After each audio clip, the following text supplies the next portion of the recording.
Boa tarde então a todos e bem-vindos à sexta, e eu não lhe quero chamar última, quero chamar a última da primeira parte, sessão deste ciclo de planeamento alimentar urbano que está a ser organizado em parceria pelo Centro de Informação Urbana de Lisboa da Câmara Municipal de Lisboa, aqui onde estamos, e o Colégio F3, Food Farming and Forestry da Universidade de Lisboa. Eu vou ser muito rápido e vou dar a palavra de imediato aos nossos três oradores, mas antes disso queria fazer aqui uma espécie de um sumário do que foi este ciclo, lembrando que reuniu 18 especialistas, 15 mais os próximos 3, dentro de momentos, especialistas em áreas bem distintas e todas elas relacionadas com a questão da alimentação, e trouxe, de certa forma, gostamos de pensar que contribuímos com este trabalho para trazer a questão do planeamento alimentar urbano e da alimentação como política independente e própria e não um derivado da agricultura ou da saúde. A alimentação merece um papel de destaque por si só para as agendas públicas e não sei se sou eu que estou mais atento, mas eu nunca ouvi falar tanto de planeamento alimentar urbano e das questões alimentares nas cidades como nos últimos 6, 9 meses, e nós gostamos de acreditar que também contribuímos para isso. Portanto, temos hoje um tema que vai abordar a influência da ética e da justiça alimentar na cidade, que, no fundo, termina ou embrulha da melhor maneira os restantes temas, que começámos por falar sobre a pegada alimentar urbana e muito relacionado com custos ambientais da forma de abastecer as cidades. Depois foi abordada a questão da expansão das áreas urbanas, uma sessão mais focada nas questões do ordenamento do território e na questão como é que o uso da terra e o uso do espaço tem alterado e está relacionado com a disponibilidade e com o acesso aos alimentos no meio urbano e periurbano. De seguida falou-se do futuro da alimentação no mundo em mudança e um pouco tocando as expectativas que os cidadãos têm, a população, estamos a falar essencialmente da população urbana, quanto ao sistema alimentar, ou aquilo que é hoje o sistema alimentar. De seguida falou-se de circuitos curtos agroalimentares, apresentando-se aqui algumas alternativas e o papel que a contratação pública e que as políticas também podem ter em novas formas dos alimentos chegarem às pessoas e respeitando aquilo que as pessoas hoje em dia também muito procuram. A sessão anterior a esta foi o clima do meu bairro, abordou o consumo sustentável, ligando os novos contextos que vêm das alterações climáticas, também muito à questão do planeamento, do planeamento urbano e como é que isso influencia o abastecimento das cidades. Temos hoje então connosco a professora Ruth Saraiva, da Faculdade de Direito da Universidade de Lisboa, o subejamente conhecido Hunter-Alder da RIFUD, e o professor Jorge Cancela, da Faculdade de Arquitetura da Universidade de Lisboa, que nos vem então falar de ética e justiça, e eu não consigo resistir a dizer que os dois professores da Universidade de Lisboa têm um duplo chapéu, porque são também ambos agricultores, e portanto vamos...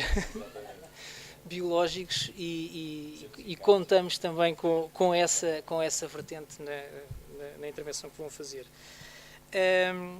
Vou apenas, para terminar, lembrar ou anunciar que este ciclo termina no próximo dia 19 de junho, na próxima terça-feira, com uma visita ao Sistema Alimentar de Lisboa. Temos o programa ali projetado, portanto é uma visita que terá como ponto de partida aqui o Picoas Plaza, onde estamos, às 9 horas.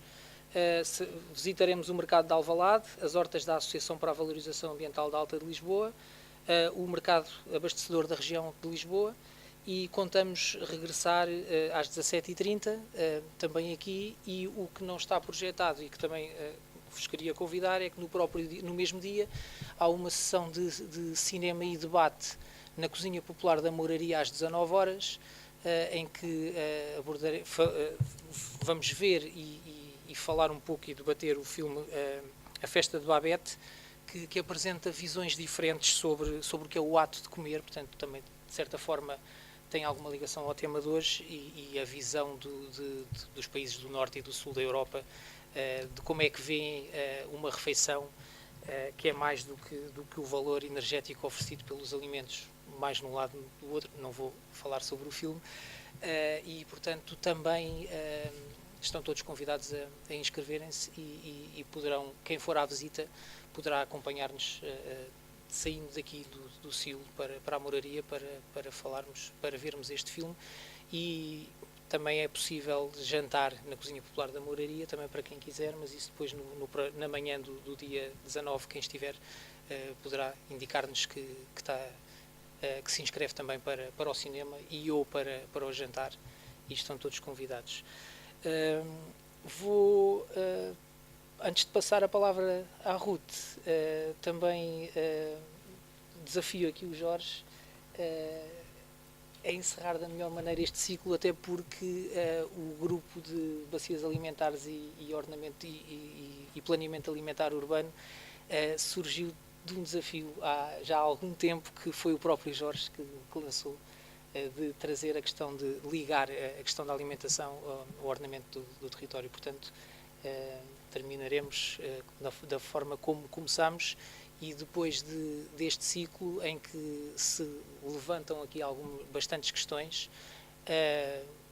acho que estamos em melhores condições para trabalhar mais e para investigar mais estas questões do planeamento alimentar urbano e da alimentação do que antes, na procura daquilo que se pretende, que são soluções. Portanto, já falei mais do que tinha prometido. Ruth, por favor.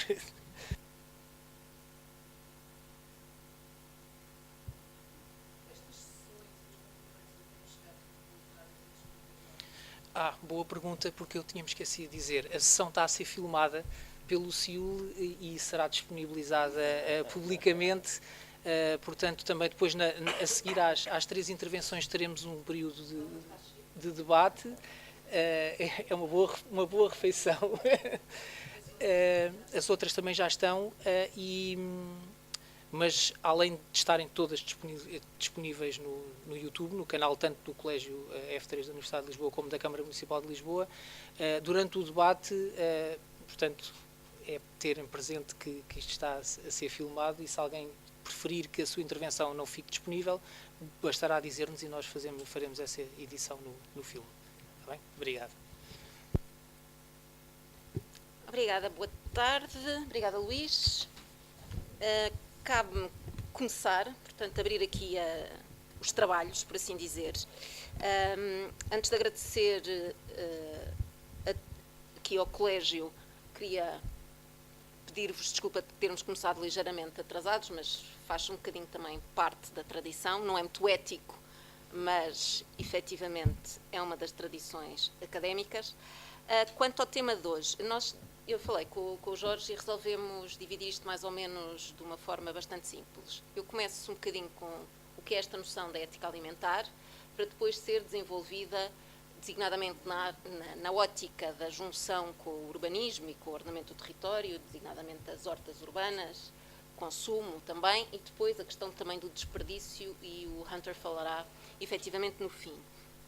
E eu gostava de começar esta intervenção, e olhando para a plateia, tenho a certeza absoluta que já leram o Asterix, recordando um personagem do Asterix, que é o Ordalfabetix, que é quem vende o peixe na aldeia e que tem imenso orgulho no seu peixe, apesar de a maior parte das pessoas, efetivamente, achar que não o deve consumir devido à qualidade menos salutar do mesmo. E porquê? Porque é que a qualidade salutar do mesmo aparentemente não é boa? Porque ele orgulha-se, efetivamente, de mandar vir o peixe de Lutécia. O que parece muito estranho, uma vez que tem o mar mesmo junto, efetivamente, à aldeia. E o próprio Panoramix, que é o druida da aldeia, estranha imenso como é que, efetivamente, se tem de ficar à espera que o peixe venha numa carroça de bois, de Lutécia, etc.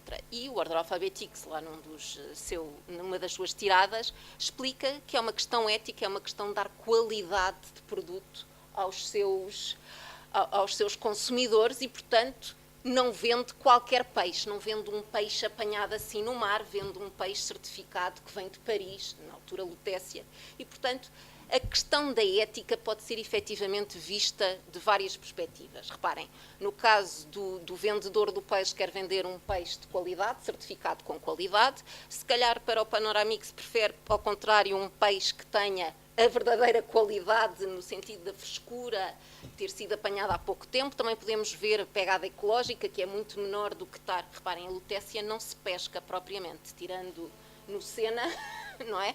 Mas não se vai pescar propriamente. Portanto, se calhar o peixe até vai da Bretanha para Lutécia, para depois voltar para a Bretanha, como por exemplo acontece com os meus mirtilos, que também dão a volta. Vão de Portugal para a Alemanha, da Alemanha às vezes vêm em caixas para Portugal congelados, por exemplo, e, portanto, efetivamente, há aqui uma série de questões que envolvem a questão ética. Ou seja, eu quando falo de ética alimentar, eu vou falar, no fundo, de um conceito que abrange múltiplos pilares, múltiplas questões, que são questões que têm a ver com a produção, são questões que têm a ver com a distribuição, são questões que têm a ver com o consumo. Mas são questões também que têm a ver com a saúde, são questões económicas, são questões culturais, por exemplo, a apropriação cultural da pizza ou do sushi ou outra coisa qualquer. Por exemplo, a melhor pizza do mundo, supostamente, é em São Paulo, que é uma coisa estranha, não é? Mas a melhor pizza, efetivamente, será em São Paulo. Outros, se calhar, dirão que não, que é na terra deles. Questões também ambientais, não é? E, portanto, a pegada ecológica ligada a esta cadeia toda de valor associada à alimentação, questões geográficas de ordenamento do território e, portanto, há aqui uma múltipla dimensão e é muito difícil falar de ética alimentar, se quiserem, de uma forma muito geral, porque isto vai inclusive questões como a obesidade, a forma como se maltratam as próprias pessoas que têm obesidade, questões também ligadas, por exemplo, com a ortorexia, ou seja, agora estas modas de comer saudável e ficar praticamente viciado em comida saudável e até menosprezar as pessoas que não se alimentam de uma determinada forma. Questões, por exemplo, ligadas com o consumo animal e, portanto, toda a discussão, e é extremamente animada, diga-se de passagem, em volta de ser vegetariano ou não ser vegetariano, e, portanto, isto efetivamente levanta múltiplas questões. Ou seja, em termos gerais, o conceito de ética alimentar é extremamente plástico, é extremamente maleável e eu posso efetivamente tratá-lo nas várias óticas. Na ótica da produção, questões relacionadas, como ainda agora estava a falar, da criação animal, mas questões também de impactos ambientais, por exemplo, nas florestas, com retirada de árvores para plantar soja ou para pôr mais animais ou outra coisa qualquer, os pesticidas e, portanto, os impactos dos pesticidas, que agora se quer outra vez de volta, porque aparentemente resolvem problemas como a malária, que estão a regressar com o aquecimento global e, portanto, isto anda para a frente e anda para trás. É tipo calças à boca de sino, é por modas e, portanto, efetivamente, também aqui há uma série de modas.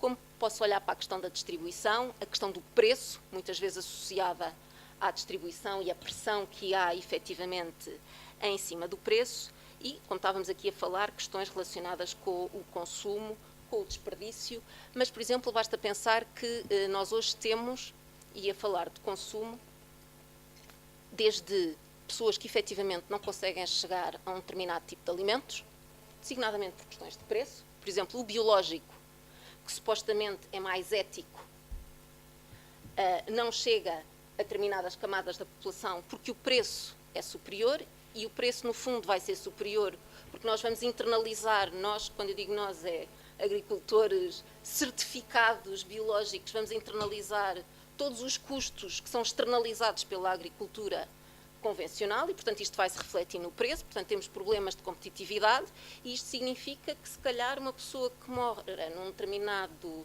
bairro social não tem, efetivamente, acesso a este tipo de alimentos. E, portanto, a própria comida serve, inclusive, de forma de discriminação social. Há bocado eu falava da obesidade e a obesidade, hoje em dia, verifica-se, sobretudo nas faixas sociais mais frágeis.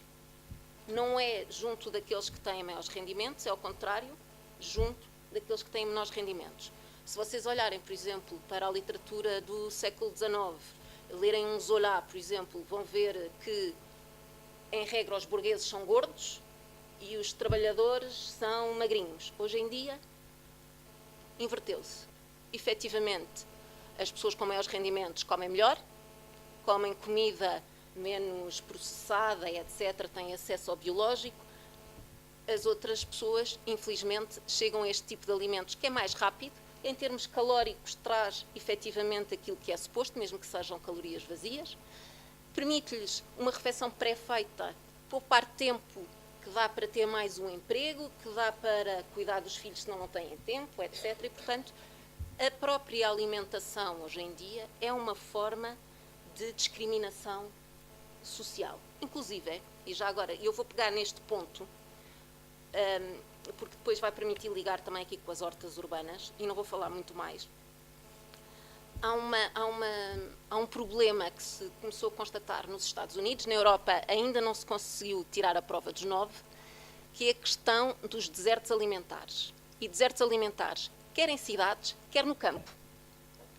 Ou seja, zonas em que, num raio, por exemplo, de 1 quilómetro, em regra isto é em milhas, mas no raio de 1 quilómetro, mais ou menos, não há quantidade de produtos frescos, entre aspas, saudáveis, seguros, eticamente corretos, disponíveis para a população.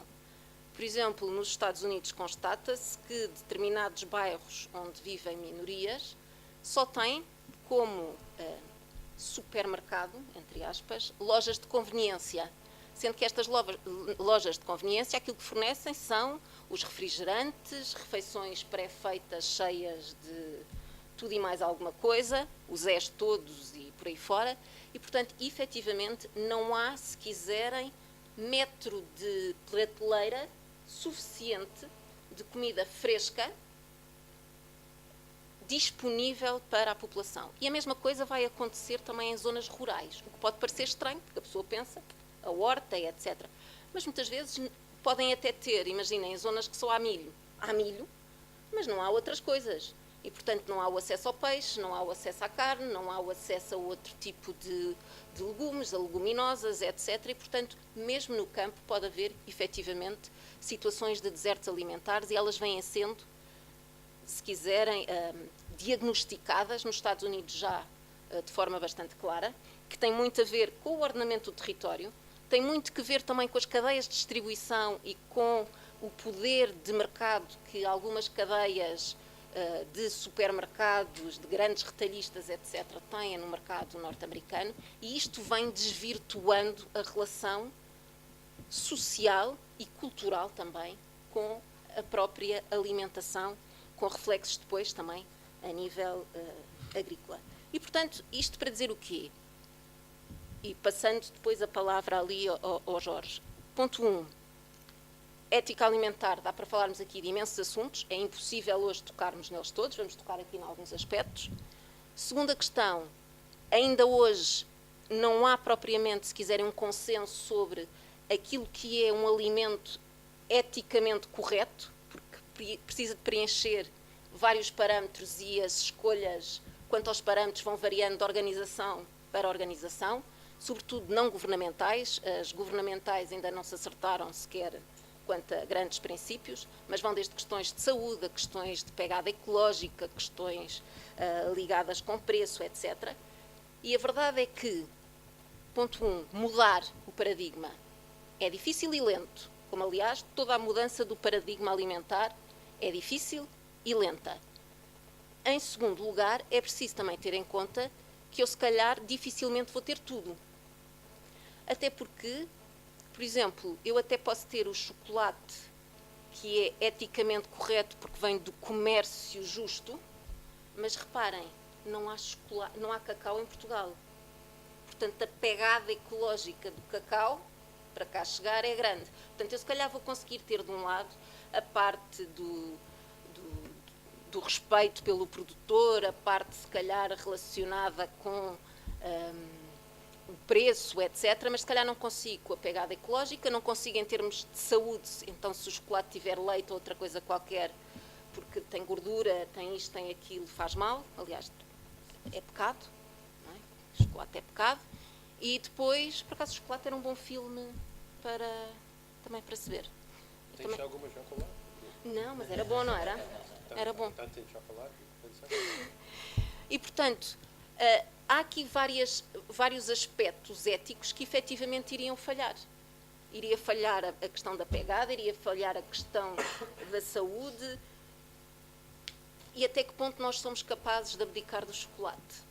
Da mesma maneira, até que ponto seremos nós capazes de abdicar da sardinha ou do bacalhau como prato nacional, etc. Que é uma coisa estranha, não é? Como é que o nosso prato nacional não é pescado nas nossas águas e vem de tão longe e temos 1001 maneiras de cozinhar. Mas eu não vou, no fundo, desenvolver mais isto, só deixar então aqui uma ideia que, se quiserem, resumindo e pegando, eu há bocado no início tinha, não sei se foram vendo, eu tentei sacar a imagem, a capa de um livro que saiu agora em março de 2018, que se chama The Oxford Handbook of Food Ethics. Portanto, é se quiserem, um manual de ética alimentar que foi publicado agora pela editora Oxford Press, que tem uma série de artigos e no fundo, aliás, isto não é muito ético eu dizer, mas podem consultar grande parte se forem ao Google Books. Grande parte dos artigos está disponível diretamente para ler no Google Books.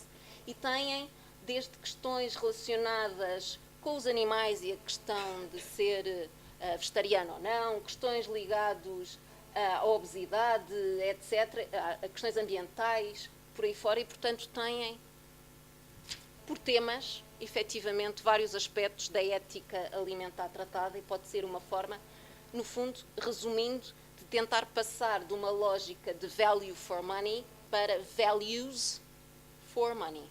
E, portanto, passar a valores pelo dinheiro. E com isto passaria então ali ao Jorge, que acho que já falei demais. Isto é um problema. Se uma pessoa começa a falar...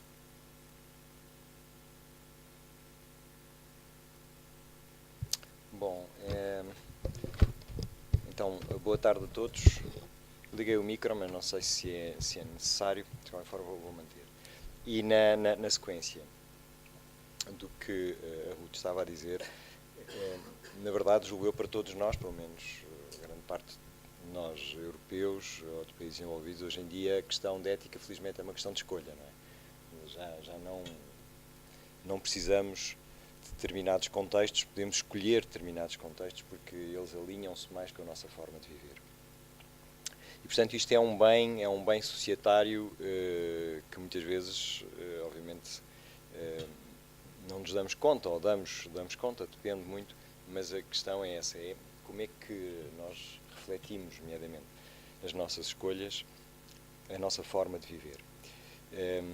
Tal como o Luís disse, e curiosamente, quer a Ruth, quer eu, somos produtores bio, embora em regiões diferentes, a Ruth em zona de Aveiro, mais nas frutícolas, nos pequenos frutos, e eu mais próximo daqui, na zona próxima de Santarém, onde faço hortícolas e mel, e olival, azeite, enfim, uma questão mais policultural.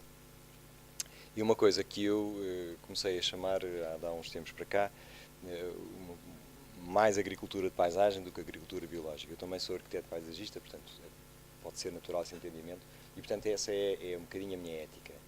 E a agricultura da paisagem, para mim, tem outros layers além da agricultura biológica, que tem que ter. A agricultura biológica, essencialmente, hoje em dia, é um label, portanto, é uma certificação, não é obrigatório. A Ruth e eu certificámos-nos porque queremos, ou seja, queremos demonstrar ao consumidor que há um conjunto de normas que são reconhecidas na Europa e até no mundo, mas pronto, mas são na Europa, que são verificadas, que são acompanhadas e, portanto, que há uma diferenciação positiva para o consumidor se o consumidor por cá se identifica com essa forma de viver. Mas, essencialmente, a certificação é mais uma operação de marketing, por assim dizer, do que uma necessidade. Nós podemos fazer uma agricultura biológica e não sermos certificados, até para lá de biológica não sermos certificados. Pronto. A certificação é porque queremos demonstrar isso e queremos dizer, ok, se você se identifica com este processo, então tem aqui um seu fator diferenciador e é isso que permite a escolha. Dentro dos temas da escolha, aqui há uns anos atrás, eu escolhi ir saber um bocadinho mais sobre um tema que eu conhecia muito pouco, mas que toda a gente falava, que eram as questões da permacultura. E fui até à Austrália estudar com o fundador, ou com um dos fundadores, que entretanto faleceu, que se chama Bill Mollison. E aí eu não sabia bem o que é que ia, mas vi que muitas das coisas, aí 80% das coisas que foram faladas, mais ou menos eram do conhecimento, tem uma dimensão técnica muito grande, mas foram os que eu não conhecia que realmente me despertaram. E, essencialmente, o que me despertou foi a ética da permacultura, que tem 3 pilares. Não é? Portanto, cuidar da terra, sim senhor, essa parte era a parte que eu julgo que sabia e que tento melhorar todos os dias, mas depois as outras 2 que realmente me fascinaram, a interligação. O cuidar das pessoas e partilhar os excedentes. E, portanto, tudo isto junto, o cuidar da terra, o cuidar das pessoas e partilhar os excedentes, sejam excedentes de tempo, que a gente diz, não tenho tempo, mas depois descobre que tem, ou de informação, por exemplo, o caso do Hunter, não é? Que não está ligado à academia, não é? Mas enfim, a Ruth e eu estamos, isto também não é uma obrigação, também fazemos isto porque queremos, mas o Hunter então, não é? Ainda muito mais, portanto, partilharmos o tempo, partilharmos o conhecimento, as trocas, portanto, todo este sistema, isto configura uma ética de vida. Isto configura uma ética de vida e, portanto, nós alinhamos os nossos valores, ou vamos alinhando os nossos valores por aquilo em que acreditamos. Isso realmente tem implicações, como se falou, ao nível do ordenamento do território, por exemplo, ao nível da agricultura urbana. No dia 19 vamos visitar um sítio ao qual eu estive particularmente ligado, que são as hortas comunitárias da Alta de Lisboa. Que eu saiba, continuam a ser quase as únicas hortas comunitárias do país. A diferença, portanto, é um espaço de horticultura urbana. A diferença é que, normalmente, há uma relação direta entre o município e um horticultor. E, portanto, é como se fosse quase um inquilino. E ali o que há é uma relação direta entre a Câmara e uma associação. E, portanto, os problemas têm que ser resolvidos dentro da associação. E como a zona da Alta de Lisboa era, como sabem, a zona da antiga Mosgueira, e, portanto, aquilo são cerca de 100 utentes, 100 famílias que utilizam aquele espaço, e curiosamente, cerca de metade vem ainda do que era a habitação social, o chamado PER, não é? Plano Especial de Alojamento, e a outra metade vem da chamada venda livre, pessoas que já escolheram ir morar para lá. E, portanto, há ali um convívio muito interessante, e é um convívio muito interessante que ajuda, nomeadamente, a fazer coesão social. Portanto, isto é um tema muito interessante também, das questões ligadas à agricultura urbana. Aliás, foi aí que eu tive o prazer de conhecer o Hunter nesses movimentos associativos, que agora, enfim, estão a seguir muito bem a sua vida própria.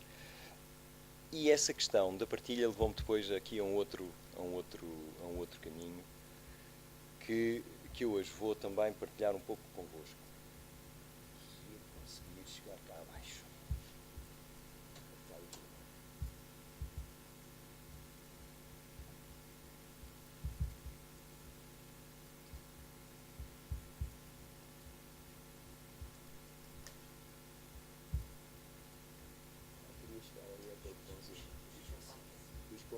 Ok, aqui, boa ideia. Obrigado. Ok. Pronto, uma das coisas que eu como tenho a felicidade de ter é fruta todo o ano, fruta minha todo o ano. E aquilo é um ciclo, não é? Começa com as laranjas, depois segue para as nésperas, depois vai para os damascos, depois para os pêssegos, depois para os figos e, entretanto, mete as amoras e, bom, felizmente tenho fruta todo o ano. Mas há uma fruta que eu gosto particularmente e que não tenho todo o ano, que são as maçãs. E, portanto, eu sou um comprador, de alguma forma, compulsivo de maçãs e, obviamente, que procuro sempre, não é, alinhar as minhas escolhas com aquilo que eu acredito. E, mesmo quando às vezes tenho de ir às grandes superfícies, lá tento procurar o nosso símbolozinho nacional e tal. Bom, o que é que isto tem a ver? Há relativamente pouco tempo foi feito um estudo em parceria com o Fórum do Consumo e a DECO, a instituição a que eu, digamos, faço parte, sou diretor também da DECO, e foi feito esta análise, que já tem 3 anos, e foi apresentado há relativamente pouco tempo, em março, foi apresentado um conjunto significativo de indicadores, que tem a ver exatamente com as escolhas. Eu vou resumir bastante isto, como é natural, mas só para verem, isto são a comparação dos 3 anos e as coisas andam sempre mais ou menos pela mesma situação. Portanto, ao nível das atitudes e da preocupação ambiental, estamos bem, na poupança estamos bem, mas depois onde nós estamos muito bem é quando temos realmente que agir. Não há dúvida nenhuma que quando se fala em quais é que são as suas preocupações, as questões ambientais são importantes para as gerações futuras, são importantíssimas, não é? São importantíssimas e a crescer, não é? 81, 86,8, 87, portanto, não há dúvida nenhuma que há uma consciência grande sobre este processo. E depois, tal como, pelos vistos, não sou o único, quando vou mesmo às grandes superfícies, comprar comida, escolha comida produzida em Portugal, até porque sei também o trabalho que dá a produzir comida e, portanto, é importantíssimo apoiar os meus colegas agricultores, sejam bio ou não bio, não é? Enfim, embora prefira os bio, mas isso tem a ver com outras razões. Portanto, sim senhora, também aqui 73,5% dos inquiridos, isto foi um estudo bem feito, científico, portanto, com as amostras, depois tenho, enfim, a ficha técnica, se alguém quiser, mas pronto, mas tem solidez estatística, portanto, 73,5% das pessoas procuram comida produzida em Portugal. Bio, agora especificamente na questão bio, já é um bocadinho diferente, não é? Já vem, sim senhora, bio, esperem lá, bio 15%, pronto, 15%, e nos segmentos um bocadinho mais elevados da população. E pode-se prender com o que o Ruth estava a dizer, que é, afinal, quem é que compra bio? Também sabem, o ano passado também saiu, foi capa da Visão, que afinal bio não é bem bio e tal, e não sei o quê, é ou não é, portanto, levantam essas dúvidas todas. Portanto, também, depois podemos discutir isso no debate. Essencialmente, estou a fazer uma apresentação mais para discussão do que para marcar algum ponto. E, cruzando isto, sim senhora, então você até está preocupado ambientalmente, até já consome português, bio não tanto, mas mesmo assim está disposto a pagar mais por um produto com menos impacto ambiental ou pagar uma taxa. Bom, aí, pronto, grande parte das pessoas discordam totalmente, okay? Dizem logo nem pensar nisso, portanto eu não pago, ou seja, 80% das pessoas estão preocupadas com o ambiente, não há dúvida nenhuma. Okay? Mas, curiosamente, cerca das mesmas 80 dizem, estou preocupado, mas eu não pago para isso. Portanto, vamos lá ver como é que isso se faz. Pronto. E então, estes resultados são essencialmente aquilo que eu estava a dizer, que consomem mais alimentação produzida localmente e alimentação biológica. Bom, e pegando nas questões que a Ruth estava a falar, então, o que é que está no preço? Se eu estou preocupado, mas afinal não pago, então quem é que paga? Não é? Quem é que deve pagar? Ou isso não tem preço? Ou então é tal questão. Há coisas que não têm preço e não são de mercado? Não, mas se calhar são. Como é que isso se valora? Como é que se valoram? Como vocês sabem, hoje em dia um dos grandes... Estou a falar num contexto muito europeu e em particular quase português, não é? Porque se falarmos para outras geografias, estas questões são diferentes. Pronto. Mas no nosso contexto sabemos que as questões da biodiversidade, as conservações do solo e da água e as próprias, um tema que agora que é cada vez mais importante, que é o pagamento dos serviços de ecossistemas e que tem nomeadamente a ver com as questões dos incêndios florestais, por exemplo, não é? Se calhar é preciso pagar antes de pagar depois, não é? Pagar para prevenir em vez de pagar para recuperar. Então quem é que deve pagar? Okay. O Estado? A União Europeia, através da reforma da PAC ou dos mecanismos dos serviços de ecossistemas, o consumidor, ambos, como é que é esta discussão? Quem é que deve? Incorporamos ou não na nossa forma de viver, portanto, a nossa ética vai ao ponto de que naquilo que mais nos sentimos, que é a carteira, de nos chegarmos à frente, ou ficamos só pela nossa conversa? Bom, recordam-se da questão do símbolo, não é? E da própria escolha do símbolo e tudo isso. E recordam-se que muita gente consome e faz a sua escolha com base em produtos portugueses. Pronto, a questão, por exemplo, neste caso é isto. Okay? Isto é o mesmo pacote, aliás, quem quiser está ali. Pronto, portanto, também é só para aconselhar, que quando vamos à procura da nossa bandeirinha, e quando vamos à procura, e mesmo quando queremos alinhar as nossas preocupações com a verdade, isso pode não ser... Pronto, eu depois, quando obviamente falei com quem me parecia que era a pessoa responsável pelo seu assunto, que mudou de cores, de todas as cores, passou por todas as cores e mais algumas, e disse que, claro, tinha sido um erro do rapaz de etiqueta. Portanto, acabamos, e sim senhor, e ficámos assim, pois claro, com certeza que foi um erro do rapaz que etiqueta, e pronto, e não se fala mais nisso. Pronto, ficam aqui um conjunto de pontos para a discussão. Está aqui depois a ficha, se alguém eventualmente quiser. Hunter, the floor is yours. Okidoki. Podemos passar.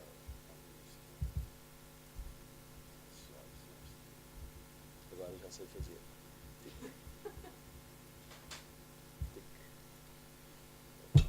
Eu só tenho um peixinho para vender, que é Refood.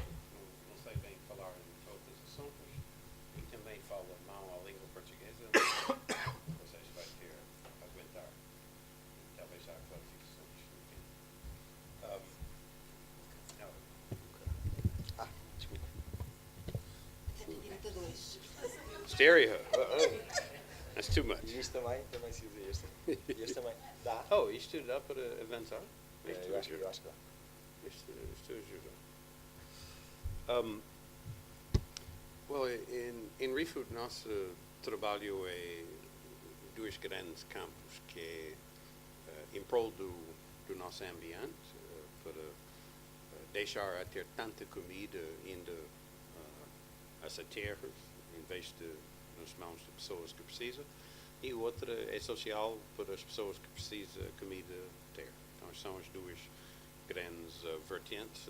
No meio disto, produzimos uma terceira coisa que não foi prevista, mas, em facto, talvez seja o mais importante de tudo, que é a construção de comunidade, como o Jorge fez menção, na agricultura, lá no Alto de Lisboa, tem fatias de população muito diferentes a misturar. Em qualquer centro de operações de Refood, notas que há pessoas reformadas, há jovens adultos, há estudantes, há crianças, há advogados e sem abrigo a trabalhar lado por lado. Então é uma mistura, é uma coisa que em certa medida replica a aldeia, que no meio urbano estamos com a sociedade fragmentada, muitas pessoas não conhecem quem está no apartamento ao lado, muito menos o resto das pessoas no prédio.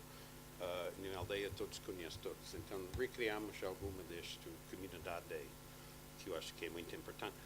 Mas nós não pagamos ninguém, é 100% voluntário.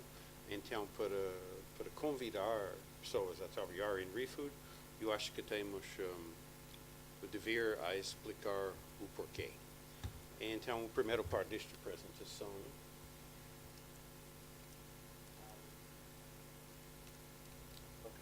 Ok, I think I found it. O porquê. Isto tem um bocadinho de aspecto de inglês, porque a última apresentação foi em inglês, teve outras opções. Mas o porquê é que... No, that's not right. Okay, let's try this. Já está. Ok. Queres que eu faça? Pode Não, fazer? já está. Está andando? Não fui eu. Ok, esta é a nossa casa. Às vezes, enquanto as pessoas falam em tantos outros planetas que são descobridos, esquece isto, não são em nosso bairro, são muito longe. Isto é a nossa casa. E ou vamos tratar com esta casa, ou não vamos ter casa.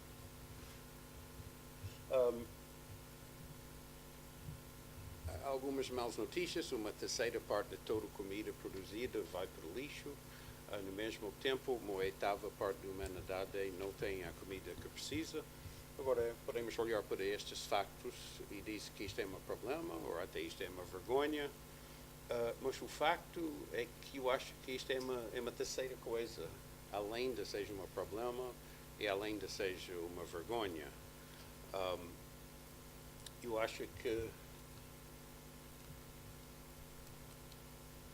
mesmo... Ei, caramba.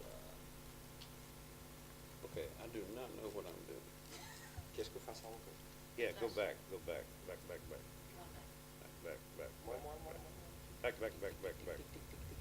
No, front.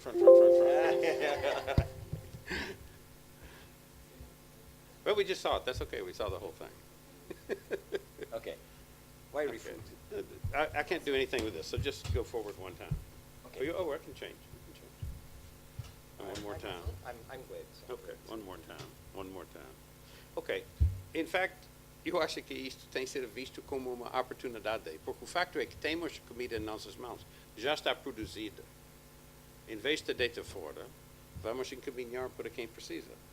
Agora, eu acho que há questões éticas, globalmente e localmente, quando temos comida que é nutritiva, em perfeitas condições, e pessoas com fome na mesma comunidade, eu acho que é eticamente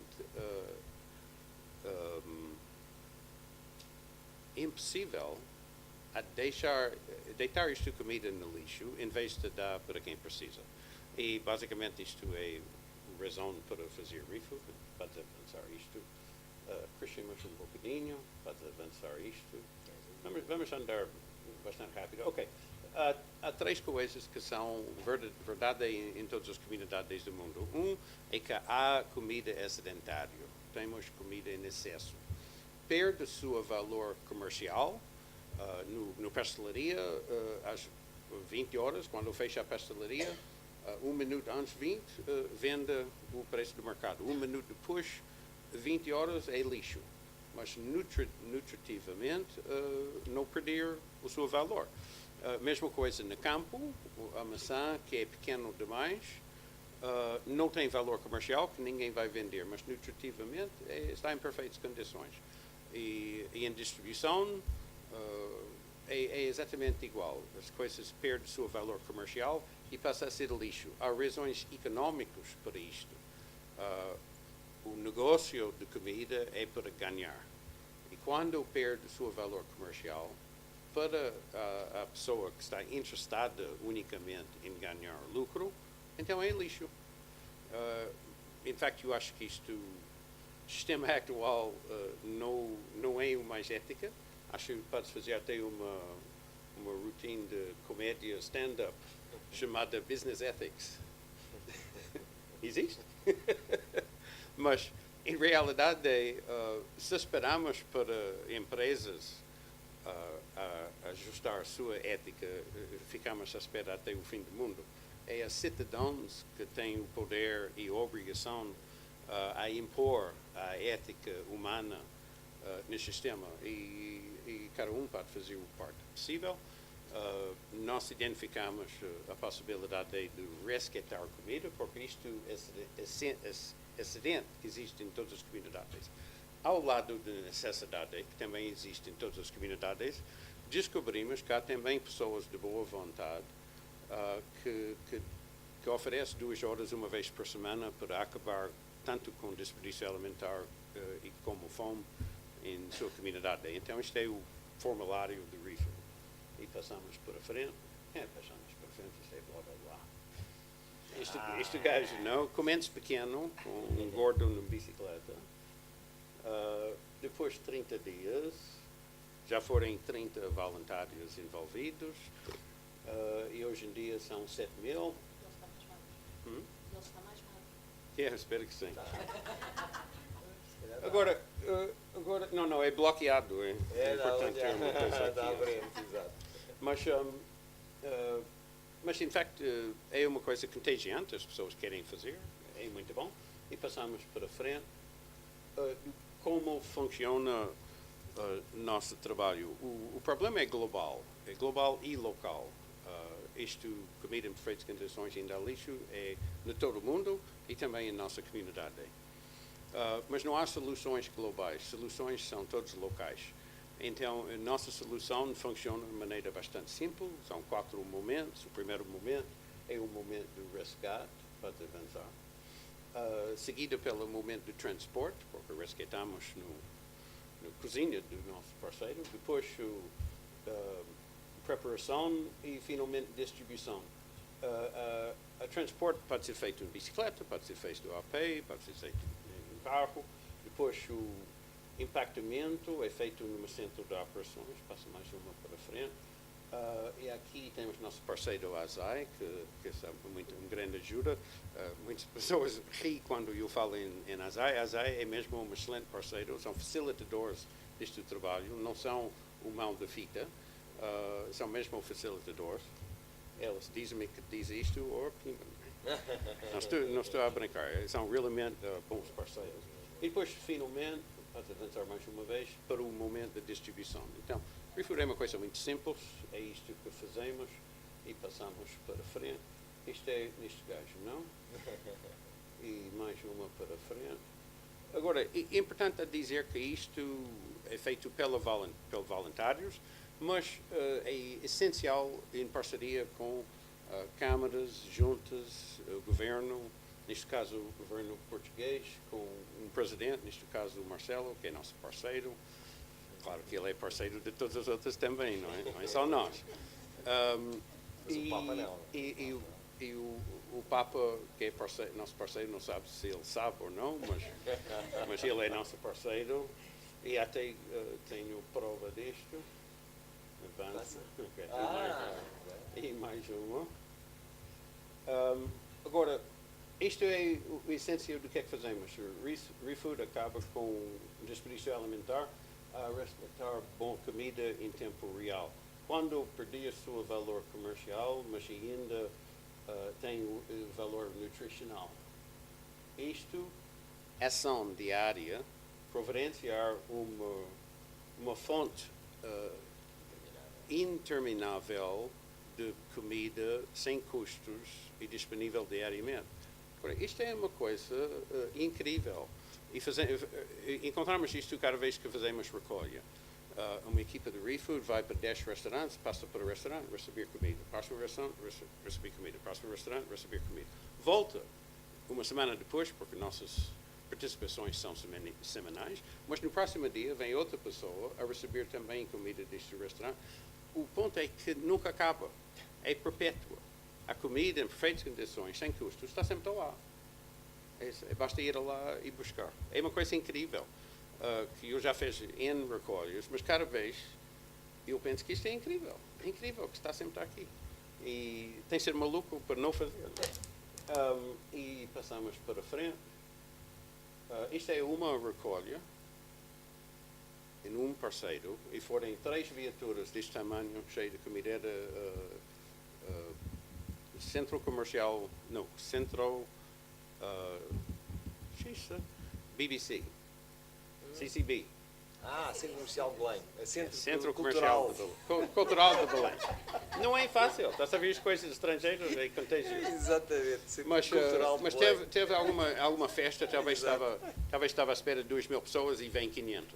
E tem tudo isto de comida que vai imediatamente para o lixo. Então é mesmo uma coisa incrível, o montante de comida que estamos a falar. É mesmo em perfeitas condições. E passo para frente. Isto é um bocadinho do nosso crescimento. Crescemos aqui muito em Lisboa e colocamos os novos núcleos no mar, porque não teve espaço no terreno, ninguém a afogar, são todos em boas condições. Mas o que é que acontece aqui são pessoas em cada comunidade que querem mudar o mundo e ver uma maneira a fazer e depois replica este trabalho para servir as suas comunidades. E clique mais uma vez, isto vai mais rápido.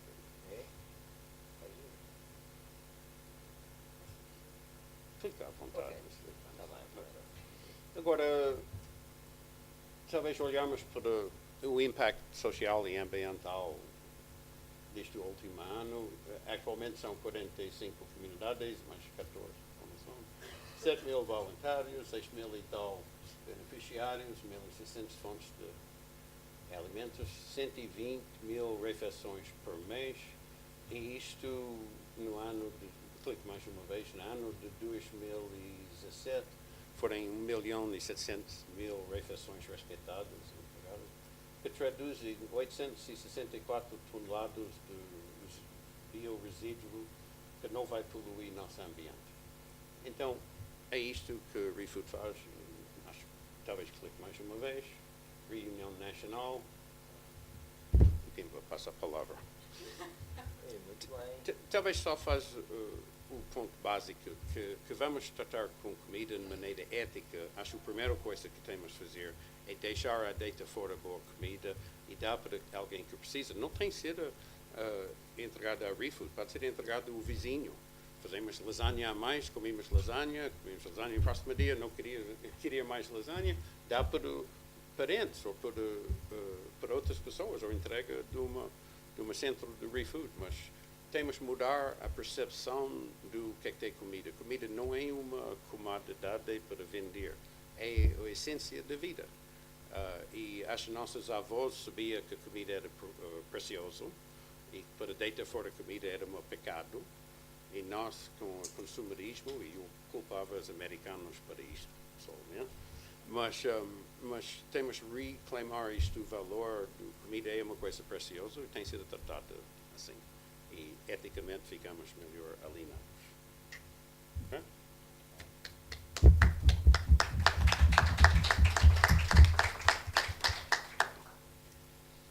Bom, segue-se um espaço de debate, se houver intervenções para tal. Posso perguntar uma coisa ao Jorge? Se ali no slide quem paga as hipóteses, o Estado, o Europeu, o consumidor ou ambos. E a distribuição? Não paga nada. Esmaga o preço, Tal e qual. não paga nada. Mas há países que têm legislação em que a distribuição tem que ter o acordo com a ReFood ou com o equivalente da ReFood. E se não distribui em fim de prazo, tem coima. Portanto, há mais uma categoria a Sem dúvida. introduzir ali naquela equação. A União Europeia pode dar o apoio à produção, o Estado o que é que pode fazer? Regulamentar.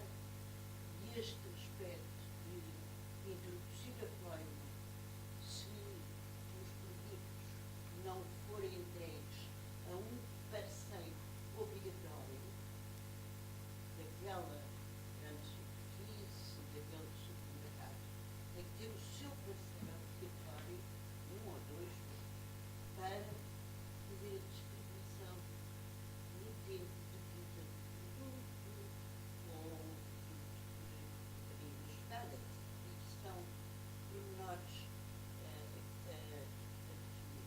E isso faz a ligação com este sistema das associações, do voluntariado, da sociedade civil. E esse aspecto nós não temos. Portanto, podemos também fazer esse lobby no sentido da regulamentação. É evidente que isto tem que ter uma discussão, a grande superfície vai reagir. Gosta mais de ser o parceiro da ReFood porque decidiu, mas não é obrigado. Tem essa liberdade.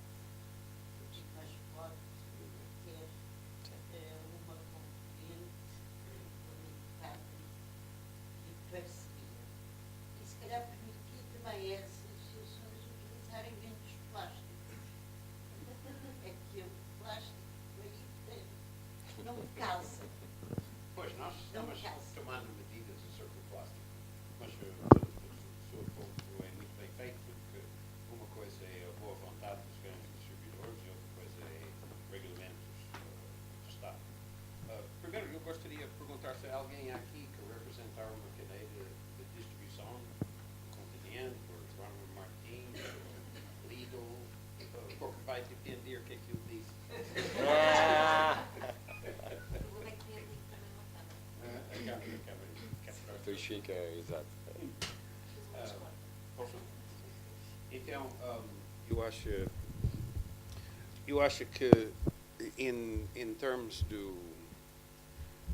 teoréticos, eu até concordo que todos devem fazer a coisa certa sem regulamentos. Gostaria de viver numa sociedade onde todos fazem como deve ser sem obrigação.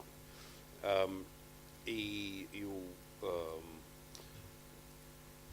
eu gostaria que isso seja feito. Ou seja, eu não quero voluntários forçados. E às vezes alguém vem com o marido e o marido está lá assim.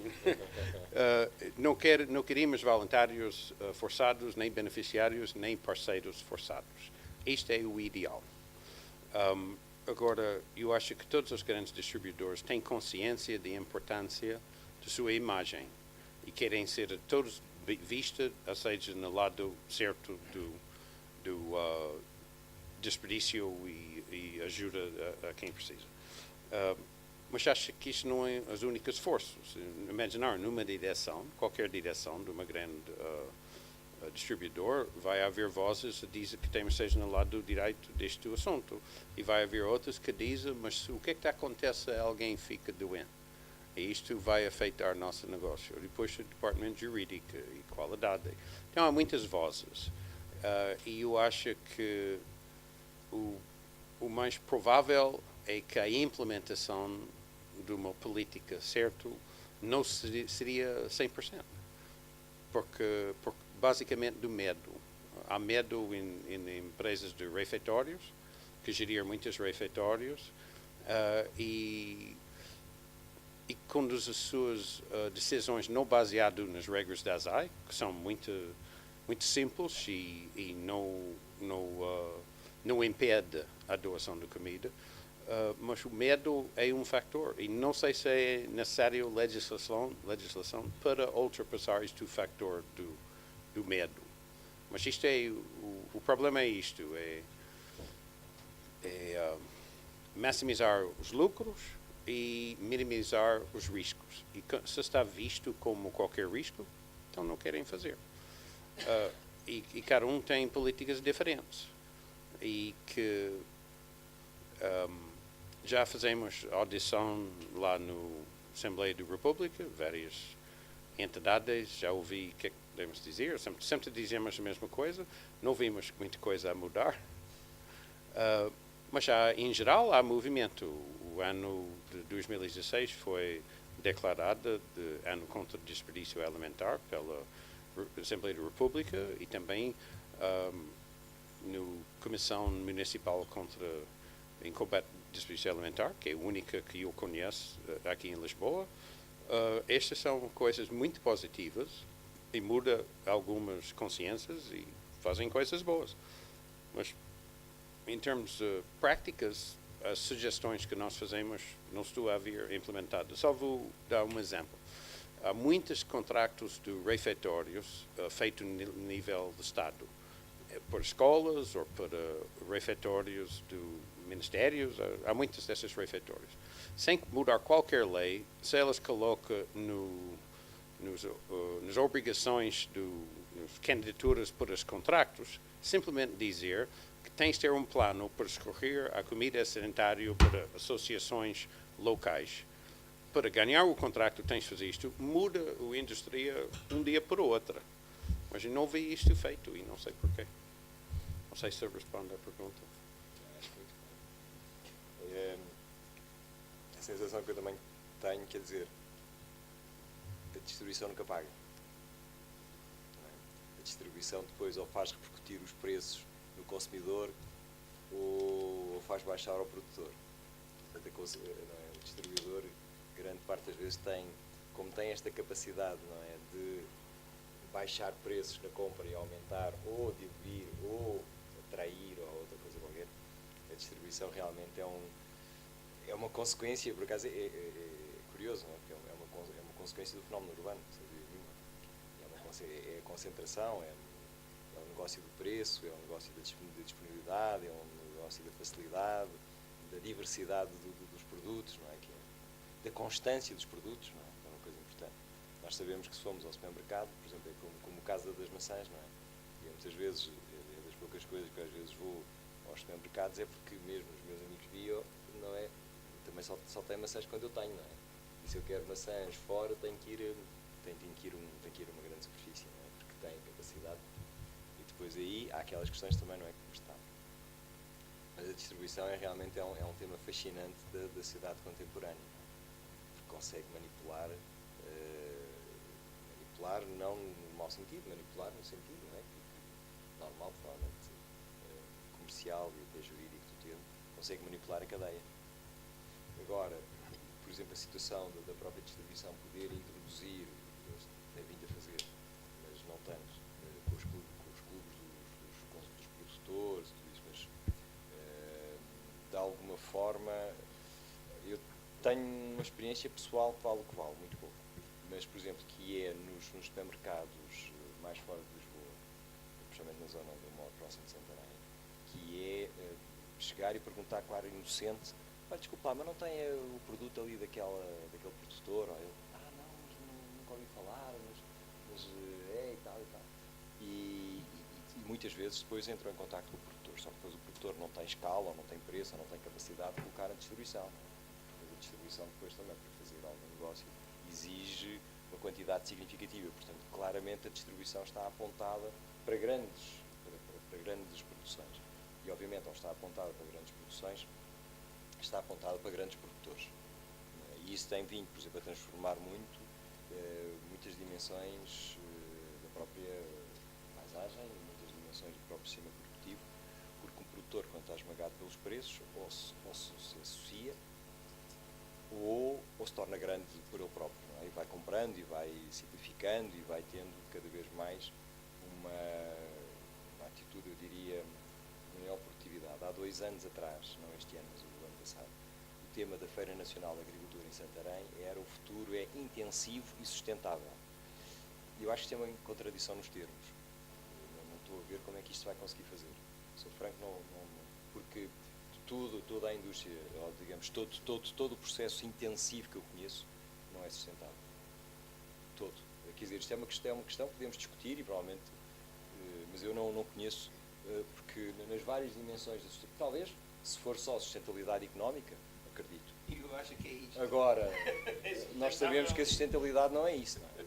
Portanto, eu não acredito que o intensivo seja sinónimo de sustentável, não acredito e não vejo um processo. Por exemplo, eu hesitei se devíamos trazer, mas depois ocupava muito tempo, um outro tema que é uma coisa que também consumimos muito, por exemplo, a questão da história das bananas, não é? E todos sabemos como é que as bananas são produzidas nas repúblicas das bananas, não é? Que agora já não são, mas eram, não é? Portanto, o poder da banana era tanto que mudava governos. Exato, exatamente. Agora o gajo estava a pensar noutras paragens, mas é verdade.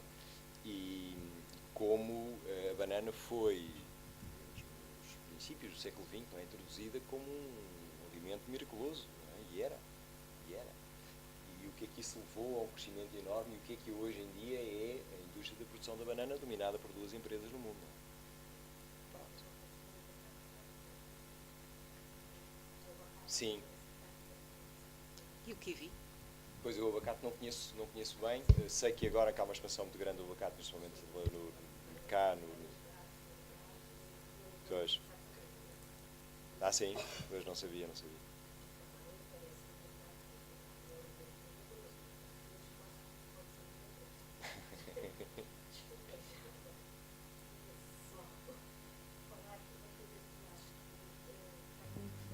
Fundamental nesta questão da ética, que é a publicidade.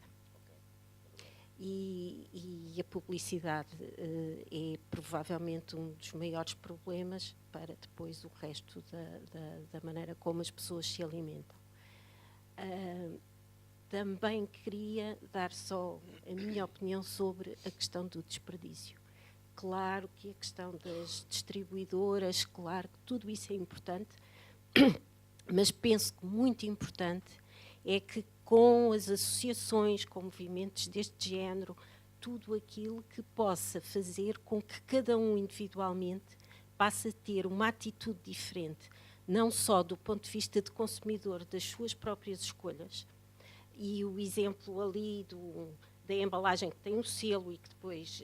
Porque outro problema muito grande na alimentação são os rótulos, e os rótulos hoje não são fiáveis. Mas também a de que cada um, enquanto consumidor, tenha estas mesmas preocupações éticas. E isto vai alargando à medida que há mais sítios onde se fala destas questões e onde as pessoas vão acabando por elas próprias também, não vão passar a consumir tudo o que é eticamente produzido, mas há alterações. E em Lisboa há muitas alterações. Os mercados de rua, neste momento, são uma realidade em Lisboa. E há uns anos atrás havia apenas o Príncipe Real. E hoje, não sei quantos há, mas há vários.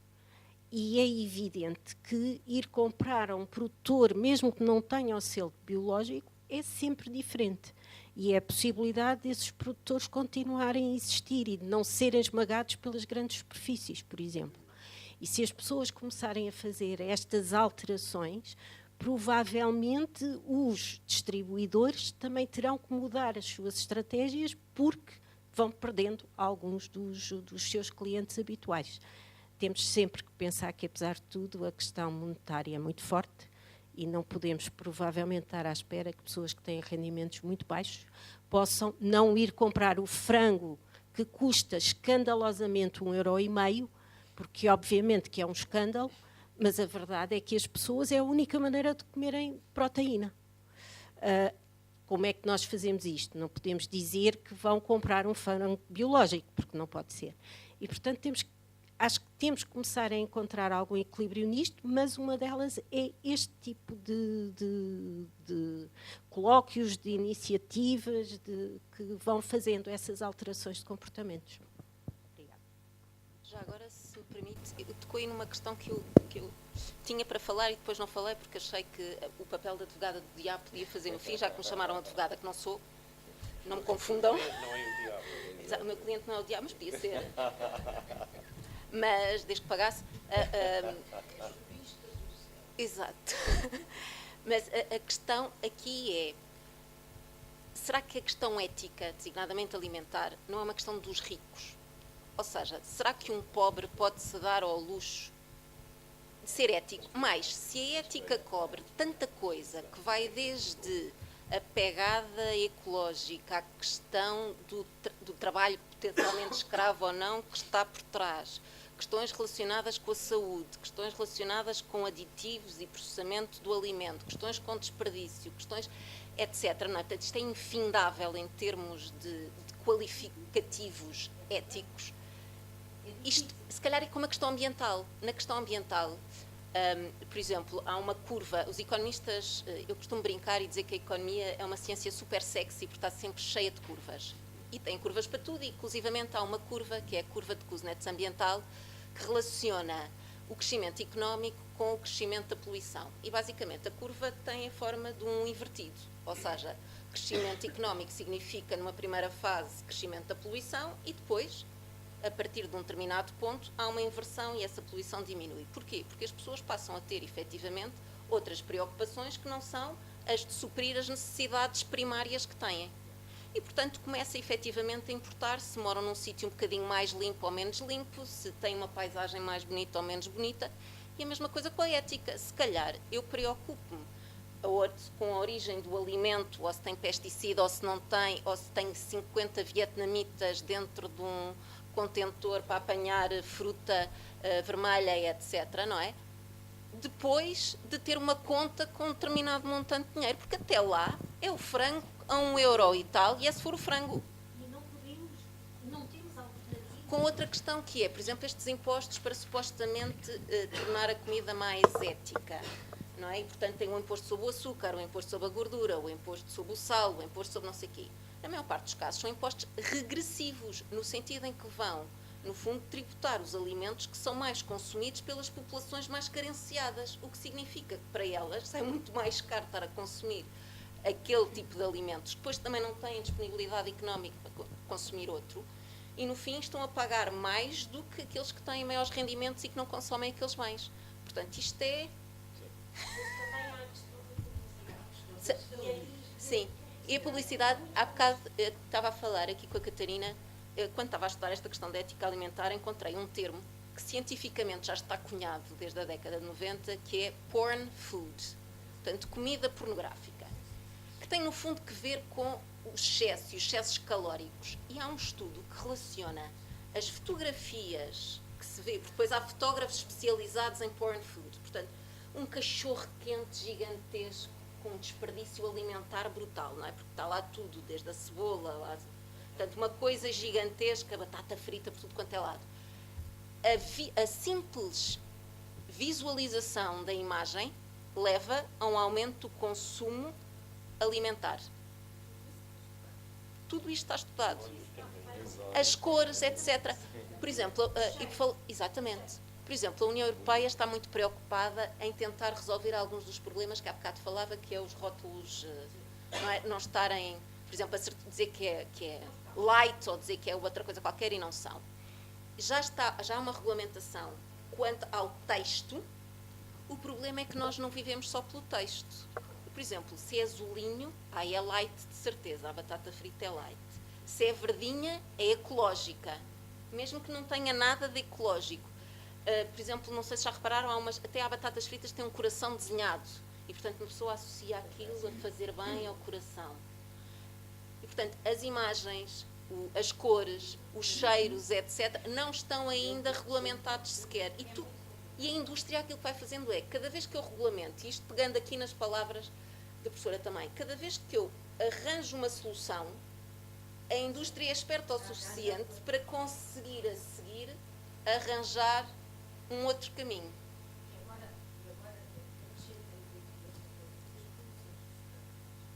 Mas isso levanta uma outra questão, que é, repare, nós achamos normal que o supermercado disponha os alimentos de uma determinada maneira. A mesma coisa quando vão comer a peso ou outra coisa qualquer de género, aquilo está estudado, desde o tamanho do prato à forma como estão ordenados. Se repararem, a carne está no fim, porque eu assim vou encher o prato com a batata, com o arroz, etc., que sai barato, e aquilo que sai caro já não consigo pôr no prato, porque o prato já tem uma montanha de comida, certo?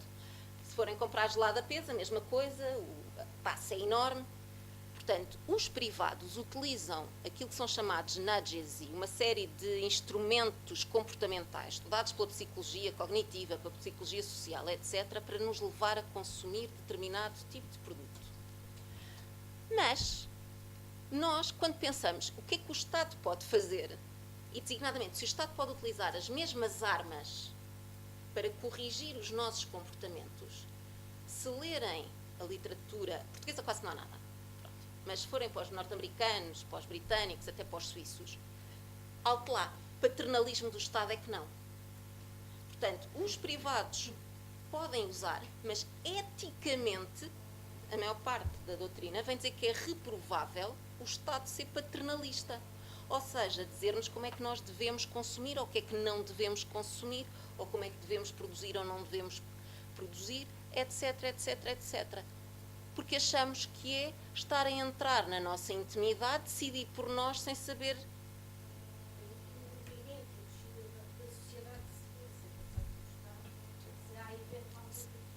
Sim.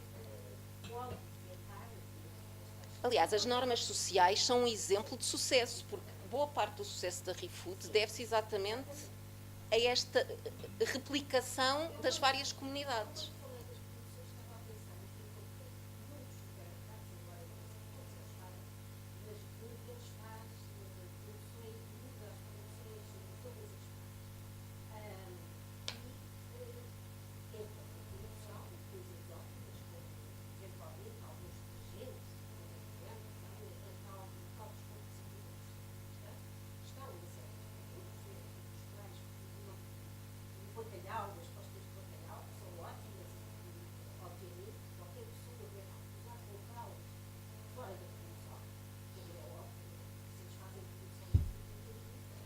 Obviamente que eles podiam vender muito mais barato, mas depois fazem efetivamente produção de 50% com bolos, batatas fritas, e o que acontece é que, por exemplo, as caixas das famílias que trabalham nas caixas,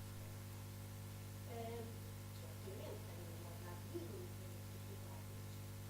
Quando há produções, claro que o que é que compram?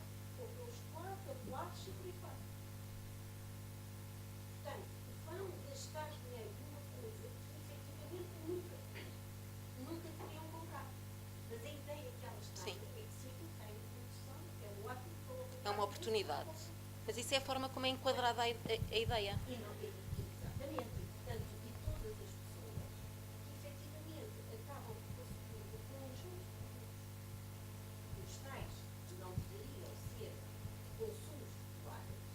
aquela publicidade engraçadíssima a um chocolate qualquer para crianças que diz que tem, acho que é 8% de leite. Mais vale beber leite. Não, mas aquele tem 8%. Mas reparem, mas a publicidade e os privados usam isto, a forma de enquadrar, etc. A questão está, e agora os outros agentes, designadamente o Estado, de quem nós esperamos que seja uma pessoa de bem e que nos ajude a escolher, pode ou não pode usar os mesmos instrumentos. Por exemplo, aqui estamos a falar de alimentação, mas podíamos estar a falar de coisas que hoje em dia nos parecem relativamente triviais, como pôr o cinto quando se vai conduzir o carro ou pôr o capacete quando se vai andar de mota, não é? E aí nós aceitamos, e o nosso Tribunal Constitucional nem sequer se pronuncia. O alemão já teve alguma dificuldade em se pronunciar nesta matéria, mas a verdade é que quando se diz que o Estado se calhar também poderia utilizar estes meios, a maior parte das pessoas não gosta, designadamente porque começa a achar que o Estado pode resvalar na utilização destes meios e começar a manipular, e também porque há de estar capturado por determinado tipo de interesse e, portanto, nos vai levar ao consumo de A, B, C, D, E, porque se calhar agora estamos a conduzir para aqui, mas depois a seguir é para o voto e a seguir é para outra coisa qualquer. E, portanto, não deixa de ser estranho, não é? Que achemos normal que os agentes no mercado possam usar uma série de instrumentos, mas que depois, do outro lado, esses instrumentos não possam ser utilizados. Isto cria um problema.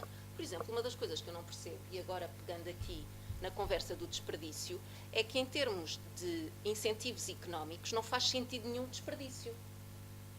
Porque o desperdício é custo que não é transformado em proveito absolutamente nenhum.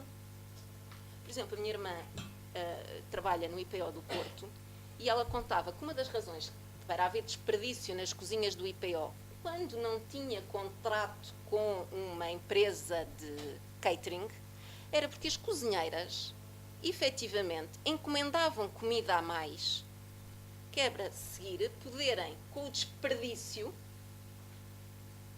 fornecer às famílias. E, portanto, era batata a mais, era cenoura a mais, era bacalhau a mais, pescada a mais, abrote a mais, pota a mais, etc. E, efetivamente, reparem, a instituição que tinha a cozinha própria, na altura, tinha desperdício, porque o desperdício, neste caso, que era pago por todos nós, que é pago pelos contribuintes, era uma forma de ir parar aos bolsos das famílias das pessoas que trabalhavam na cozinha. A partir do momento em que isto são os maus da fita, não é? Supostamente as pessoas têm os contratos ou não, não é? Mas a verdade é que a partir do momento em que passou a ser uma empresa a tratar do assunto, os desperdícios praticamente desapareceram. É verdade, depois há o desperdício de género, há pessoas nas escolas, que é outro paradoxo. Há uma série de crianças que têm a comida paga nas cantinas e sobram milhares de refeições porque estas crianças nunca vão às cantinas. Preferem os 5 euritos que por acaso a avó deu serem utilizados a comprar porcarias fora da escola, quando têm, através dos abonos, direito à alimentação nas escolas. Essas refeições são contabilizadas, sobram, e portanto depois para algum sítio convém que, não é, eticamente, mas eticamente o problema está em que nem sequer estas famílias carenciadas, por exemplo, que têm apoio direto do Estado, vão diretamente querer usufruir desse tipo de alimento, que é uma coisa estranhíssima. Pois vão ao RIP. Peço desculpa. Eu Calma. mulher, licenciada em Direito. Não tem problema nenhum. Maria José Tropa, da CIMAB, do Marlo, dos Mercados Abastecedores. Acabou por já falar uma série de coisas, mas pronto, a minha intervenção prendia-se com uma pergunta específica para a ReFood, portanto para o Mr. Hunter. Se bem que, entretanto, no meio desta nossa conversa, gostaria só de acrescentar uma coisa. Efetivamente, a educação da sociedade civil é o que nos vai levar a algures, porque se nós não formos todos intervenientes nos vários circuitos onde estamos envolvidos e paulatinamente ir educando, não conseguimos alterar nada disto.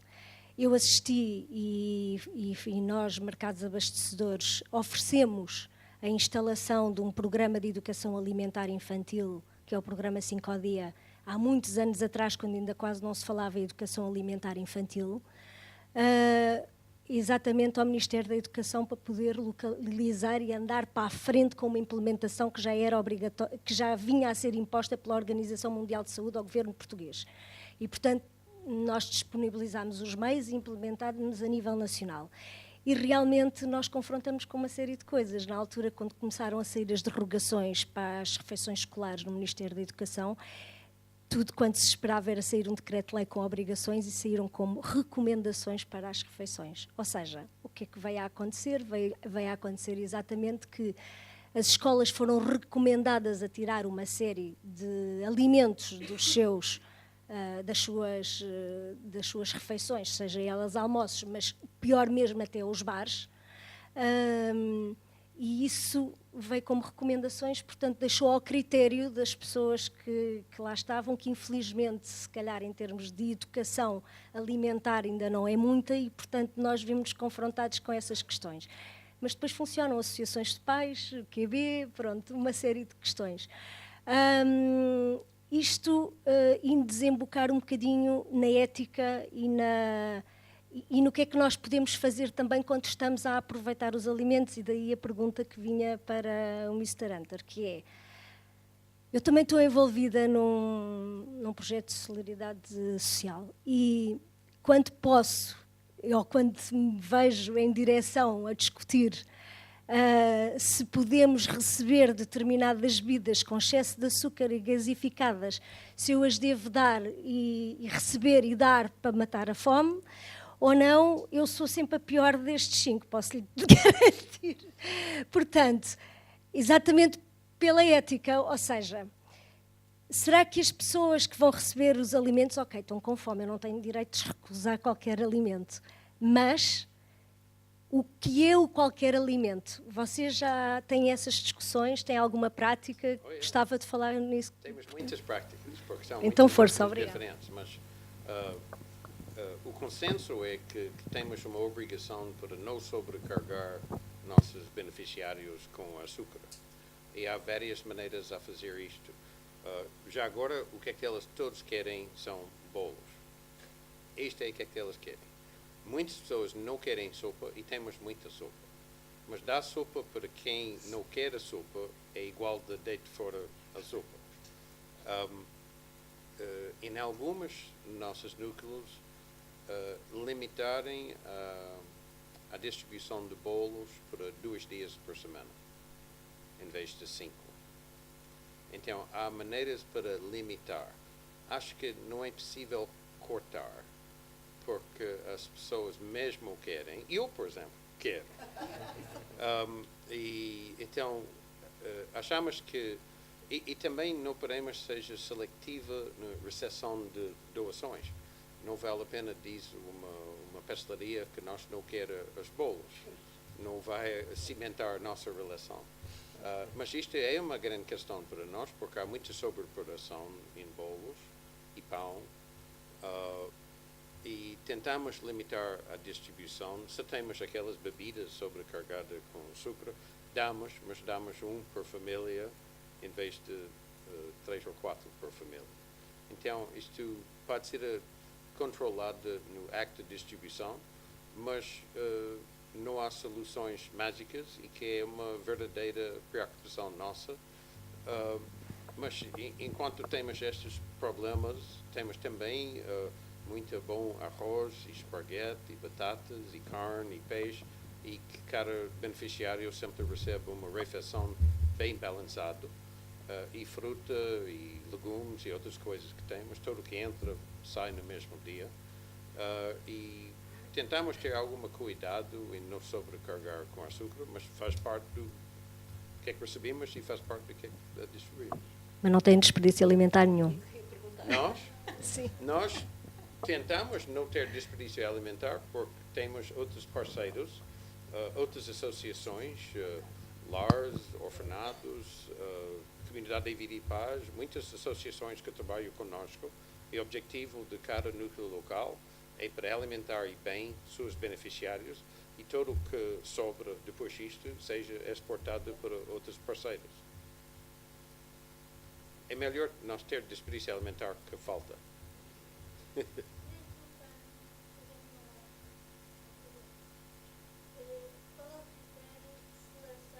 dos beneficiários do O ReFood. critério mais simples é que tem necessidades alimentares, ou seja, diz que tem. Sim. Se alguém chega às nossas instalações, vamos dar comida imediatamente. E depois marcamos uma reunião para saber melhor as necessidades da pessoa ou da família.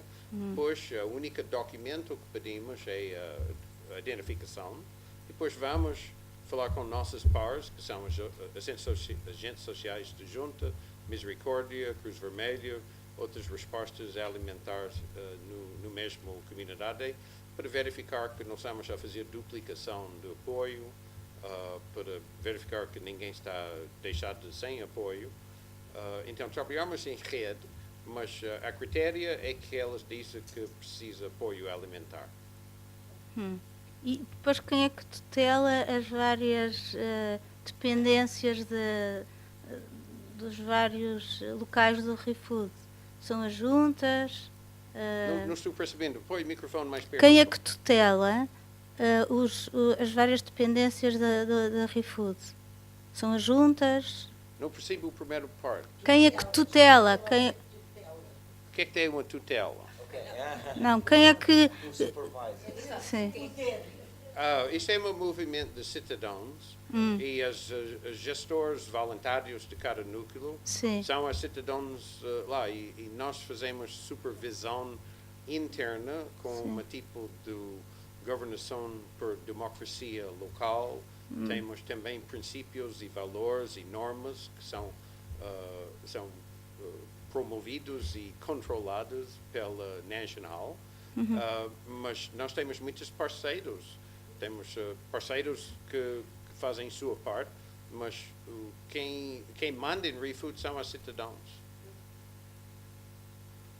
Pronto, eu já reparei que há diferenças entre os vários ReFoods. Há diferenças. Diversas? Diferenças. Diferenças? Sim. Há diferenças e semelhanças. Exatamente, mas há diferenças, nomeadamente na forma como, enfim, como funcionam e como as pessoas conseguem aceder aos alimentos. Portanto, as coisas funcionam de maneira diferente e, portanto, é por isso é que eu lhe estava a perguntar como é que cada núcleo era organizado, porque, de facto, faz diferença se a pessoa vai, por exemplo, ao núcleo da Estrela ou se vai ao de Nossa Senhora de Fátima, por exemplo. Isto deve ser baseado na geografia, o mais perto, para servir na mesma comunidade.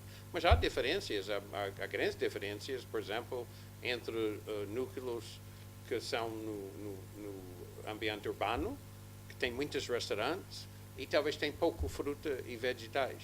E outras em Alcobaça, ou em Coruj, ou em Santarém, que têm muitos vegetais e frutas e menos comida preparada. Há estas diferenças, mas o trabalho é o mesmo, é para intervir na cadeia alimentar, para resgatar a comida que perde o seu valor comercial, não perdeu no nutricional, e caminhar isto para as famílias com a melhor nutrição possível em cada caso. Mas trabalhamos para balançar isto. Temos parceiros, por exemplo, Sosnov, que é perto do Marl, que recebemos para a cidade muitas vegetais e frutas para melhorar a dieta que oferimos dentro da cidade. Mas o sistema é o mesmo em todos. Agora, o que é que eles têm para trabalhar pode ser diferente. Em Santa Clara, por exemplo, é que lá no alto de Lisboa, tem talvez 15 ou 20 restaurantes na toda a freguesia. Em Santa Maria Maior tem 843. Então há grandes diferenças. Em alguns sítios tem muita população. Em Santa Maria Maior, de Baixa, tem pouca população. Então há diferenças que mudam o que é possível em cada sítio, mas o sistema é o mesmo, o objetivo é o mesmo em todos. Obrigada. Não sei se responde à pergunta. Sim, sim. Okay. Sim, há um tema, há vários temas tratados com grande importância. Gostava de focar num que é a questão que foi aflorada do food justice, não é? Quer dizer, se a questão das escolhas é uma questão de ricos, não é? Que é um tema eticamente muito complexo. E Da pouca experiência, pá, eu acho que nunca passei fome na minha vida, a não ser quando quis, por assim dizer, não é? Nunca tive, pronto, felizmente nunca tive num meio social ou familiar onde não tivesse acesso à alimentação. Mas das pessoas que eu conheci que não tinham o mesmo esse privilégio, quando tiveram a oportunidade de ter o seu espaço para exercer a sua capacidade de produzir alimentos, a sua dieta mudou completamente. E, portanto, muitas vezes é também uma questão que as pessoas às vezes têm tempo, não é? Mas se não têm um espaço para ocupar esse tempo também é pouco produtivo. E então, este foi uma das coisas que eu vi nesse movimento de agricultura urbana comunitária. A dieta mudou. Eu acompanhava algumas pessoas, ou conhecia algumas pessoas familiarmente antes, durante e depois, e muitas delas eu via, não é? Depois convidavam-me para casa e fazíamos comida já com os produtos da horta e tal, portanto há uma dimensão também social engraçada, e a sua dieta mudou. Outra coisa que eu também vi acontecer, muito interessante, foi a diversidade de hábitos alimentares de um ponto de vista cultural, ou seja, pessoas de outras geografias que estavam muito limitadas à comida de supermercado, por exemplo, cabo-verdianas, e que de repente começaram a produzir os seus próprios ingredientes, a sua própria cachupa, e às vezes clandestinamente até a sua canazinha de açúcar para fazer o seu grogzinho numa destilaria de uns amigos lá para trás da Venda Nova, uma coisa assim. Pronto, e portanto também há essa dimensão é uma dimensão importante. Portanto, da minha pouquíssima experiência sobre isso, o que eu vejo é se há espaço para haver escolhas que não sejam financeiras, que não sejam só exclusivamente de ir ao supermercado para comprar pelo mais barato, mas da própria pessoa produzir, normalmente, ou pelo menos aquilo que eu vi, elas ocorrem. E as pessoas aí já não vão fazer, não vão fazer batatas, fazer batata frita, não é? Já fazem vegetais e já fazem sopa. E a sopa torna-se um momento até de regresso às origens. Já a minha avó fazia esta sopa e tinha aqui um segredo e fazia assim com rama de cebola e não sei o que e tal e tal. E portanto depois também há essas partilhas que são interessantes. Mas isto é a minha pequena experiência muito confinada numa situação muito local, claro. Pronto. Talvez eu dizer uma coisa acerca disto. Eu acho que o que o Jorge está falando é dar poder às pessoas. Um bocadinho Sim, de terra, a capacidade de produzir a sua própria comida é a maneira a pessoa ter poder em sua vida. E que parte do nosso trabalho em ReFood é para cidadãos perceber o poder que têm. Temos mesmo o poder a mudar o mundo. Podemos acabar com desperdício alimentar e fome. Temos isto poder. Podemos controlar nossa dieta, crescer nossa própria comida. Temos isto poder. E temos também o poder a mudar toda a estrutura económica. Se nós queremos pequenos produtores entregar seus produtos a pequenas lojas, e nós vemos estas pequenas lojas, nós temos poder para acabar com qualquer empresa. Eles falam mal do Monsanto. Lembras? O Monsanto é o mal do fito. Mas as pessoas, os cidadãos, decidem não comprarmos mais produtos delas. 2 semanas depois, fecha aquela empresa. Nós temos todo este poder, mas não está organizado. Mas o poder do consumerismo, nós estamos a levar na cabeça como consumidores. Mas nós, em qualquer momento, podemos decidir a mudar este paradigma e decidir quem sobrevive e quem não sobrevive, com o poder de compra. Última palavra minha. Bem, se ainda... Hey, Carlos. O ReFood já chega a todas as freguesias de Lisboa? Não, estamos ainda 4 freguesias. Falta 4. Ajuda, Campolide, Beato e Marvila. Mas temos algumas que têm 2 ReFoods. Não sei se é isto. Sim, a Campolide foi talvez a freguesia que foi mais empenhada no modelo de zero desperdício, e é o André Couto que leva isto coisa a sério para frente, e não são sem resposta, mas não tem um ReFood. Sim. Ainda, o microfone ainda existe. Ainda está. Tem beneficiários que também são voluntários? Sim, há beneficiários que são voluntários. Eu, por exemplo, durante os primeiros 4 anos foi beneficiário e voluntário, mas não é em todos os beneficiários que podem ser também bons voluntários, mas não são excluídos. Temos de ter alguma precaução em quem está selecionado por isto, mas não são excluídos. E algumas são muito boas. Há bocadinho mencionei que dentro das minhas atividades não remuneradas, voluntárias e que me dão tempo para outras coisas, está o facto de eu fazer parte da direção da DECO, que é a Associação de Defesa do Consumidor, onde discutimos depois estas questões e onde lidamos às vezes também com lobbies fortes e poderosos e tal. Pronto, isto para dizer o quê? No Porto, este ano, dia 12 de outubro, a Conferência Internacional da Agência Europeia de Consumidores com a DECO, o tema é a justiça ambiental. Portanto, foi um tema que introduzimos. Eu julgo que, enfim, desta parte não sou estranho ao tema. Não sou estranho, quer dizer, não sou estranho que primeiro a DECO e depois agora a Agência Europeia vá discutir isto. Portanto, é no dia 12 de outubro, a entrada é livre. E um dos motivos é exatamente isso, quer dizer, estas questões que tenho, eu não percebo nada das questões de direito propriamente ditas, portanto eu posso dizer que de um ponto de vista de direito não faz sentido nenhum, pronto, exatamente, mas é uma questão só da pessoa sentir mais as injustiças, há pessoas que são mais sensíveis ou menos sensíveis, eu acho que sou um bocado sensível a isso, não sei porquê, até porque não tenho motivo nenhum, né, pessoal, sempre fui tratado com toda a justiça. Mas a ideia é isso, é como é que numa sociedade que é naturalmente injusta, e nós sabemos que é injusta, a própria natureza é injusta, não é? Há aqui várias pessoas com uma forte componente de formação ecológica e nós sabemos não é, que a natureza não é o Bambi, não é? A gente sabe isso. Pronto, e portanto há pulsões na natureza que têm a ver com o acesso aos recursos e a luta pelos recursos, agora não há, provavelmente é violência gratuita como nós temos. Mas como é que numa sociedade que tende, na prática, a preservar-se a si, e no contexto atual, não só a si, mas também ao seu contexto de sociedade, quer dizer, às suas outras espécies, portanto, num contexto territorial e de paisagem um bocadinho mais vasto, como é que isso pode fazer? Como é que se pode introduzir as questões da justiça e da questão da distribuição nos vários fatores? Pronto, é um tema candente, é um tema de discussão, por exemplo, uma das coisas, sem querer alongar, mas uma das questões do desperdício, que às vezes também se vê, é o desperdício que nem sequer chega ao distribuidor. Eu conheço vários agricultores que são grandes agricultores, que têm contratos, por exemplo, com as agências, com os grandes distribuidores, não é?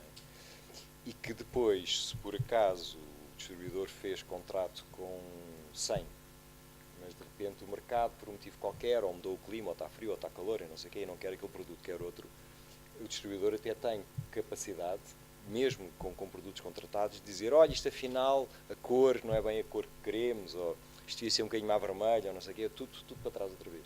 E, portanto, há muitos produtores agrícolas, até dos grandes, não vou falar dos pequenos, que têm contratos, muitas vezes contratos que garantem mais ou menos a produção e que muitas vezes, mesmo esses contratos, não são, entre aspas, honrados.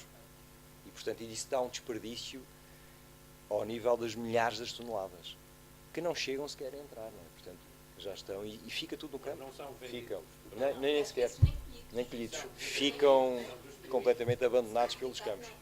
Por exemplo, nós no Mirtilo e na Framboesa às vezes acontece que o preço não compensa, ou seja, eu às tantas sai mais caro ir apanhar a fruta do que, portanto, deixamos, só se tira o mínimo possível para não apodrecer e não causar problemas à planta.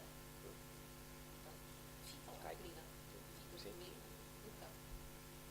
Mas depois aparentemente há uma senhora que vai lá, apanha, vai ao mercado vender, dizendo que é ela. Os respigadores. Exatamente. Acho que esta senhora... Tem, exatamente. Apenas 2 ou 3 comentários. Em termos éticos, realmente nós temos imenso para refletir e para resolver com alguma urgência. Já foram identificadas aqui as questões relacionadas com o desperdício, também com as questões de falta de ética relacionadas com o marketing. Mas eu diria que em todos os elos da produção alimentar, da produção, a cadeia alimentar era o que eu queria dizer, portanto, desde a produção à distribuição e ao consumo, há questões éticas que se nos colocam. E eu estava exatamente a lembrar-me que, por exemplo, ao nível da produção, vale a pena considerar que não apenas em países recônditos do planeta, mas também na Europa, existe escravatura humana associada à produção. E nós, quando compramos efetivamente os produtos no supermercado ou nos mercados locais, onde for, também devemos considerar estas questões. Um outro comentário ao nível do consumo, sobre uma afirmação que foi dita, que os pobres às vezes não comem melhor porque não têm dinheiro. E eu conto apenas, a propósito disso, uma pequena história. Não é uma história, é um facto que eu observei. Eu chamo Marlene Marques, trabalho na Câmara Municipal de Loures, peço desculpa que não me apresentei, e na verdade nós desenvolvemos algum trabalho nesta área da produção para alimentação dos cidadãos que moram no território de Loures, e temos um projeto que se chama Enraizar-te e que tem a ver com a educação das crianças na escola, porque acreditamos que a educação é importante, não só das crianças, como dos adultos, como dos consumidores na generalidade. Contudo, em relação a este projeto, ele começa com uma sessão na Biblioteca José Saramago, na Biblioteca Municipal, para lançar o tema do projeto, e durante um ano as crianças falam sobre as questões da agricultura, a alimentação e por aí adiante. E depois tira-se até nesse momento uma fotografia a todos os meninos, e enquanto eles esperam também comem o seu lanche. E quando estávamos a observar os lanches, porque há sempre ali um compasso de espera, o que eu observei foi que os lanches eram muito diferentes. Portanto, não são fornecidos pela escola como os almoços, e portanto é um momento em que a família está presente, próximo dos meninos, dos alunos, das crianças, e então cada um tem o seu lanche preparado em casa previamente. E a diferença era tão grande e que ia desde um pão integral com uma folha de alface e uma coisa de proteína embrulhada num papel, num guardanapo, até um pacote de leite branco. Isto era um lanche. E depois havia uns outros que tinham uns bongos mais cheios de açúcar, mais uns donuts ou uns bolicaus e coisas desse género. E aquilo foi uma coisa tão evidente para mim no momento, e já foi há uns anos, que perguntei à professora, disse, bom, mas estes lanches são muito diferentes, porque fiquei a saber tudo o que já vos contei, e depois, obviamente, perguntei quem são os pais das crianças que tinham, no limite, aquele pão, que era mesmo o que eu acabei de descrever, portanto, super saudável, e qual é que era quem eram os pais da outra criança. Então, concluiu-se que a primeira criança do pão, do lanche menos, digamos, mediático, era filha de uma juíza, e depois também tivemos a ver quanto é que custava uma coisa e a outra, e concluímos que o mais desequilibrado do ponto de vista do açúcar e do sal e dos corantes e não sei o quê, era realmente o mais caro. Claro que dá trabalho ir à padaria de manhã, comprar um pão fresco ou fazê-lo em casa, etc. Tem tudo a ver não tem a ver tanto com o dinheiro, mas com a cultura e com os sinais exteriores de riqueza que alguns têm que ostentar e outros não. Pronto, isto são temas para muita reflexão que não cabem totalmente nesta sessão hoje, mas que eu acho que vale a pena referir, e obviamente que o Estado tem um papel fundamental do meu ponto de vista pessoal, e aqui não estou a representar a Câmara, eu acho como cidadã portuguesa que o Estado tem, e é por isso que eu pago impostos, é para termos realmente uma maior equidade e justiça, de facto, na distribuição dos recursos, e temos que educar mais, não é educar para dar um pergaminho, não é? É educar verdadeiramente, é envolver as pessoas, é explicar, é levar os meninos às produções, explicar de onde é que as coisas vêm, e não termos, como se dizia há pouco, marketings absolutamente sem ética nenhuma, não é? Em que se diz que o fiambre vem, enfim, eu agora vou dizer da Cicasal, felizmente já não existe esse reclame, não é reclame, essa publicidade, ou esse anúncio, mas isto chegou a passar sistematicamente nas nossas televisões. Portanto, temos que voltar àquilo que são os ciclos naturais, porque realmente os valores e a ética e a moral na sociedade em que vivemos realmente está pelas ruas da amargura, como sabemos, e temos que fazer muito trabalho, e aí somos todos nós. A cada nível de intervenção, à escala de intervenção de cada um de nós, devemos de facto intervir. Eu peço desculpa porque tomei muito tempo, mas não queria deixar de fazer estes comentários. Temos que fechar? Se calhar, não sei se Sim, dar uma volta. Uma última volta à mesa, antes de fecharmos. Volta Volta à mesa, Ruth. Volta a Portugal. Eticamente começam Eticamente. pela minoria. Devia ser ao contrário. Pois, também acho. Então Pronto, então próximo. Então, sim, aqui, uma coisa que também que achei piada, que há uns anos foi encomendado um estudo sobre a sustentabilidade nas grandes empresas. E então uma das conclusões do estudo foi que perguntaram aos CEOs de todas as empresas se a sustentabilidade era importante. E a questão é muito parecida com o inquérito que fizeram em Portugal. A sustentabilidade é importante, importantíssimo. É o nosso main motive, é a sustentabilidade e não há hipótese, a sustentabilidade e tudo. Então, qual é que é a sua política de sustentabilidade? Temos um departamento para isso. Sei lá qual é. Temos um departamento, portanto, que pergunta é que você me está a fazer? Então, tenho um departamento, está lá a perguntar ao departamento. Não, mas você diz que é a coisa mais importante da sua empresa. E qual é que é a sua visão? Ok, é ter o departamento. Está bem, pronto.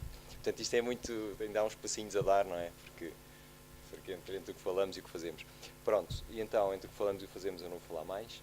E o que faço é aqui, a dar a palavra e depois...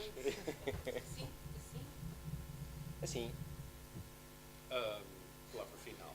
Ainda não, a palavra final vai ser dela. É? Não, vai ser minha, vai ser minha. Vai ser, ok, quase da Ruth.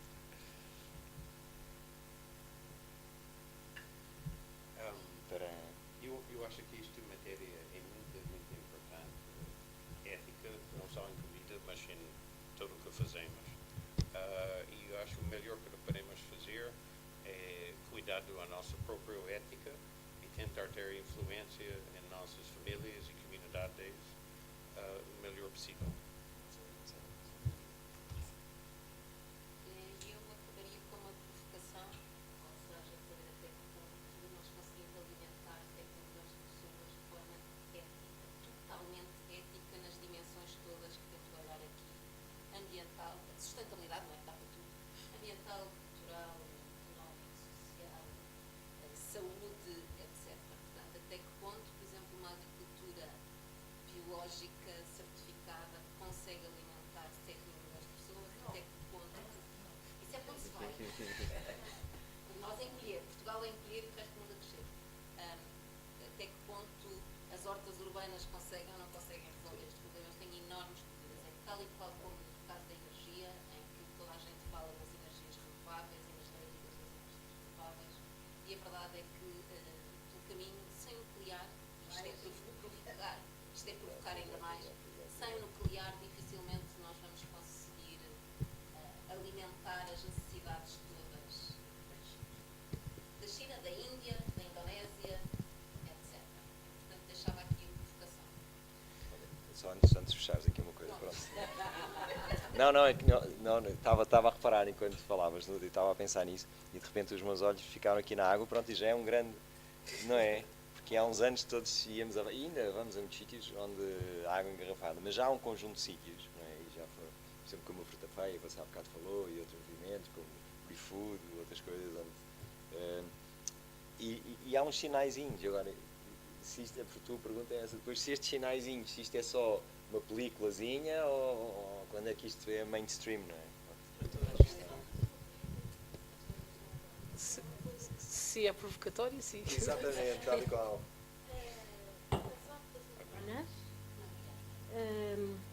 Do ponto de vista depois da qualidade efetiva dos alimentos, quer dizer, eu tenho imensas dúvidas sobre essa questão. São disparatadas. Quer dizer, claro, esse é um tema importantíssimo. Do que se sabe é o seguinte.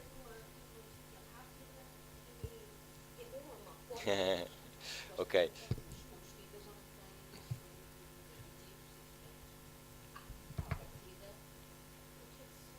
Sim, sim, mas isso é engraçado, porque, por exemplo, há uns anos atrás, não é, em Londres, para ter um allotment, não é, um plot, para ter a sua horta urbana, precisava de esperar 10 anos, não é? Precisava de esperar 10 anos para ter um allotment, um plot num allotment.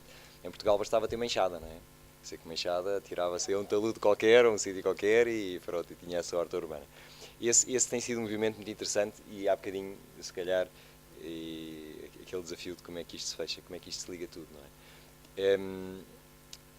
Por exemplo, a questão do planeamento alimentar passar a ser um parceiro não esquecido do planeamento e das nossas políticas tem muito a ver com isso, que é considerar que sim, tem que haver o tal empowerment, não é?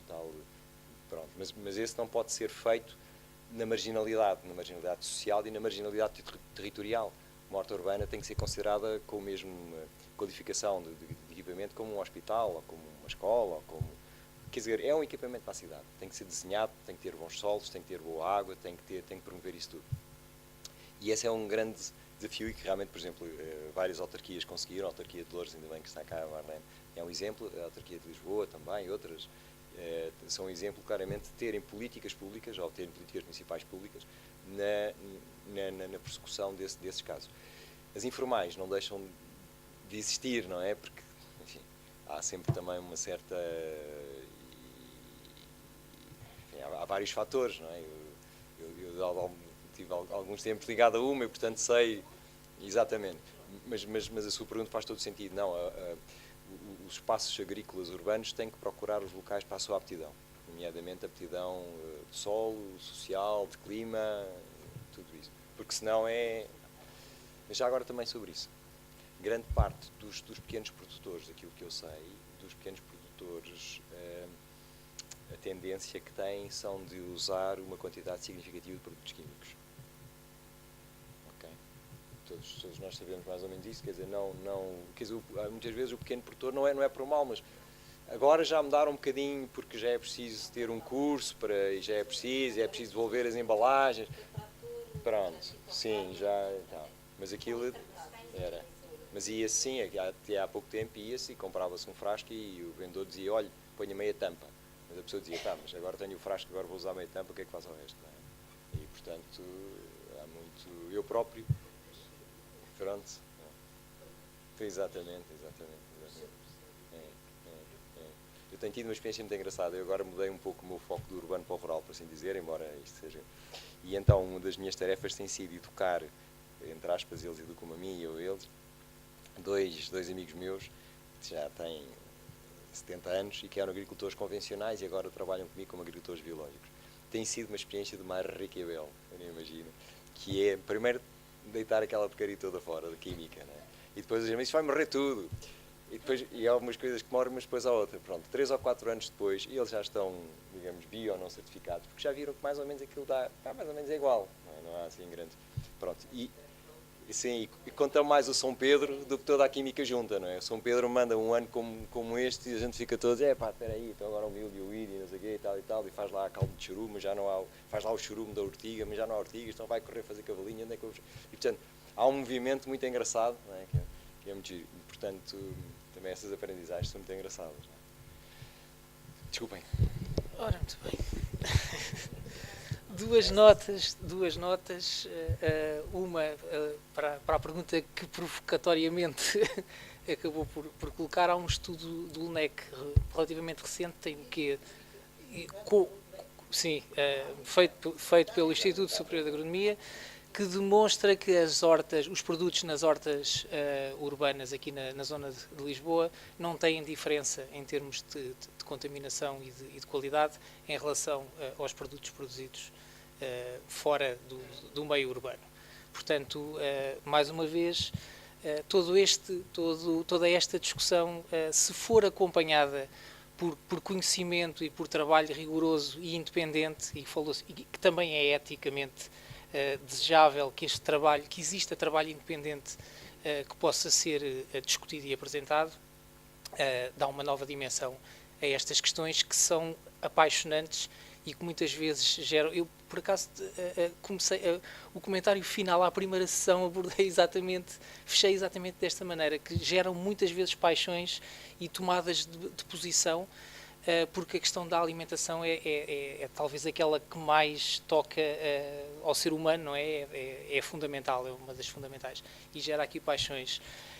Não consigo também não pegar na provocação da Ruth quando me dizem que é provocatório. E falou-se aqui muito hoje do desperdício alimentar, até pela presença da ReFood aqui na mesa, e que é um tema muito caro e que está muito ligado de facto à ética e à justiça. E pensando no mundo, na nossa casa, pensando na nossa casa como o planeta, e na questão dos 7 ou 9 mil milhões que se fala, o desperdício alimentar de que nós estamos a falar aqui, e estávamos a falar de classes mais favorecidas ou menos favorecidas, o desperdício alimentar aqui é no prato. O desperdício alimentar, quando pensamos no sul da nossa casa, é no campo. Quando chega ao prato já pouco se desperdiça. E isto também quer dizer muito das várias realidades que ainda coexistem no planeta.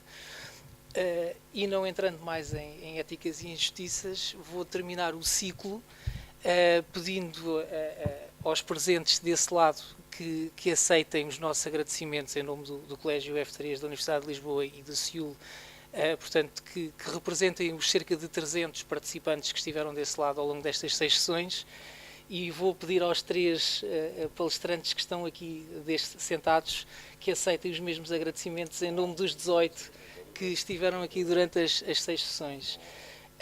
E a conclusão é que é preciso continuar a trabalhar independentemente, começar sim a investigar de forma integrada, envolvendo as diversas e diferentes áreas do conhecimento académico que estiveram aqui sentadas, mas também a sociedade civil que estiveram e que está aqui sentada hoje, e o poder local que também esteve aqui sentado.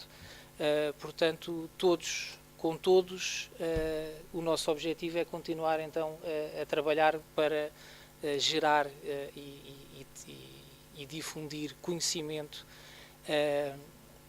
Já agora, também de hoje se retira a importância do conhecimento e da informação no consumidor para fazer escolhas éticas e se calhar até mais independentes do preço, não é?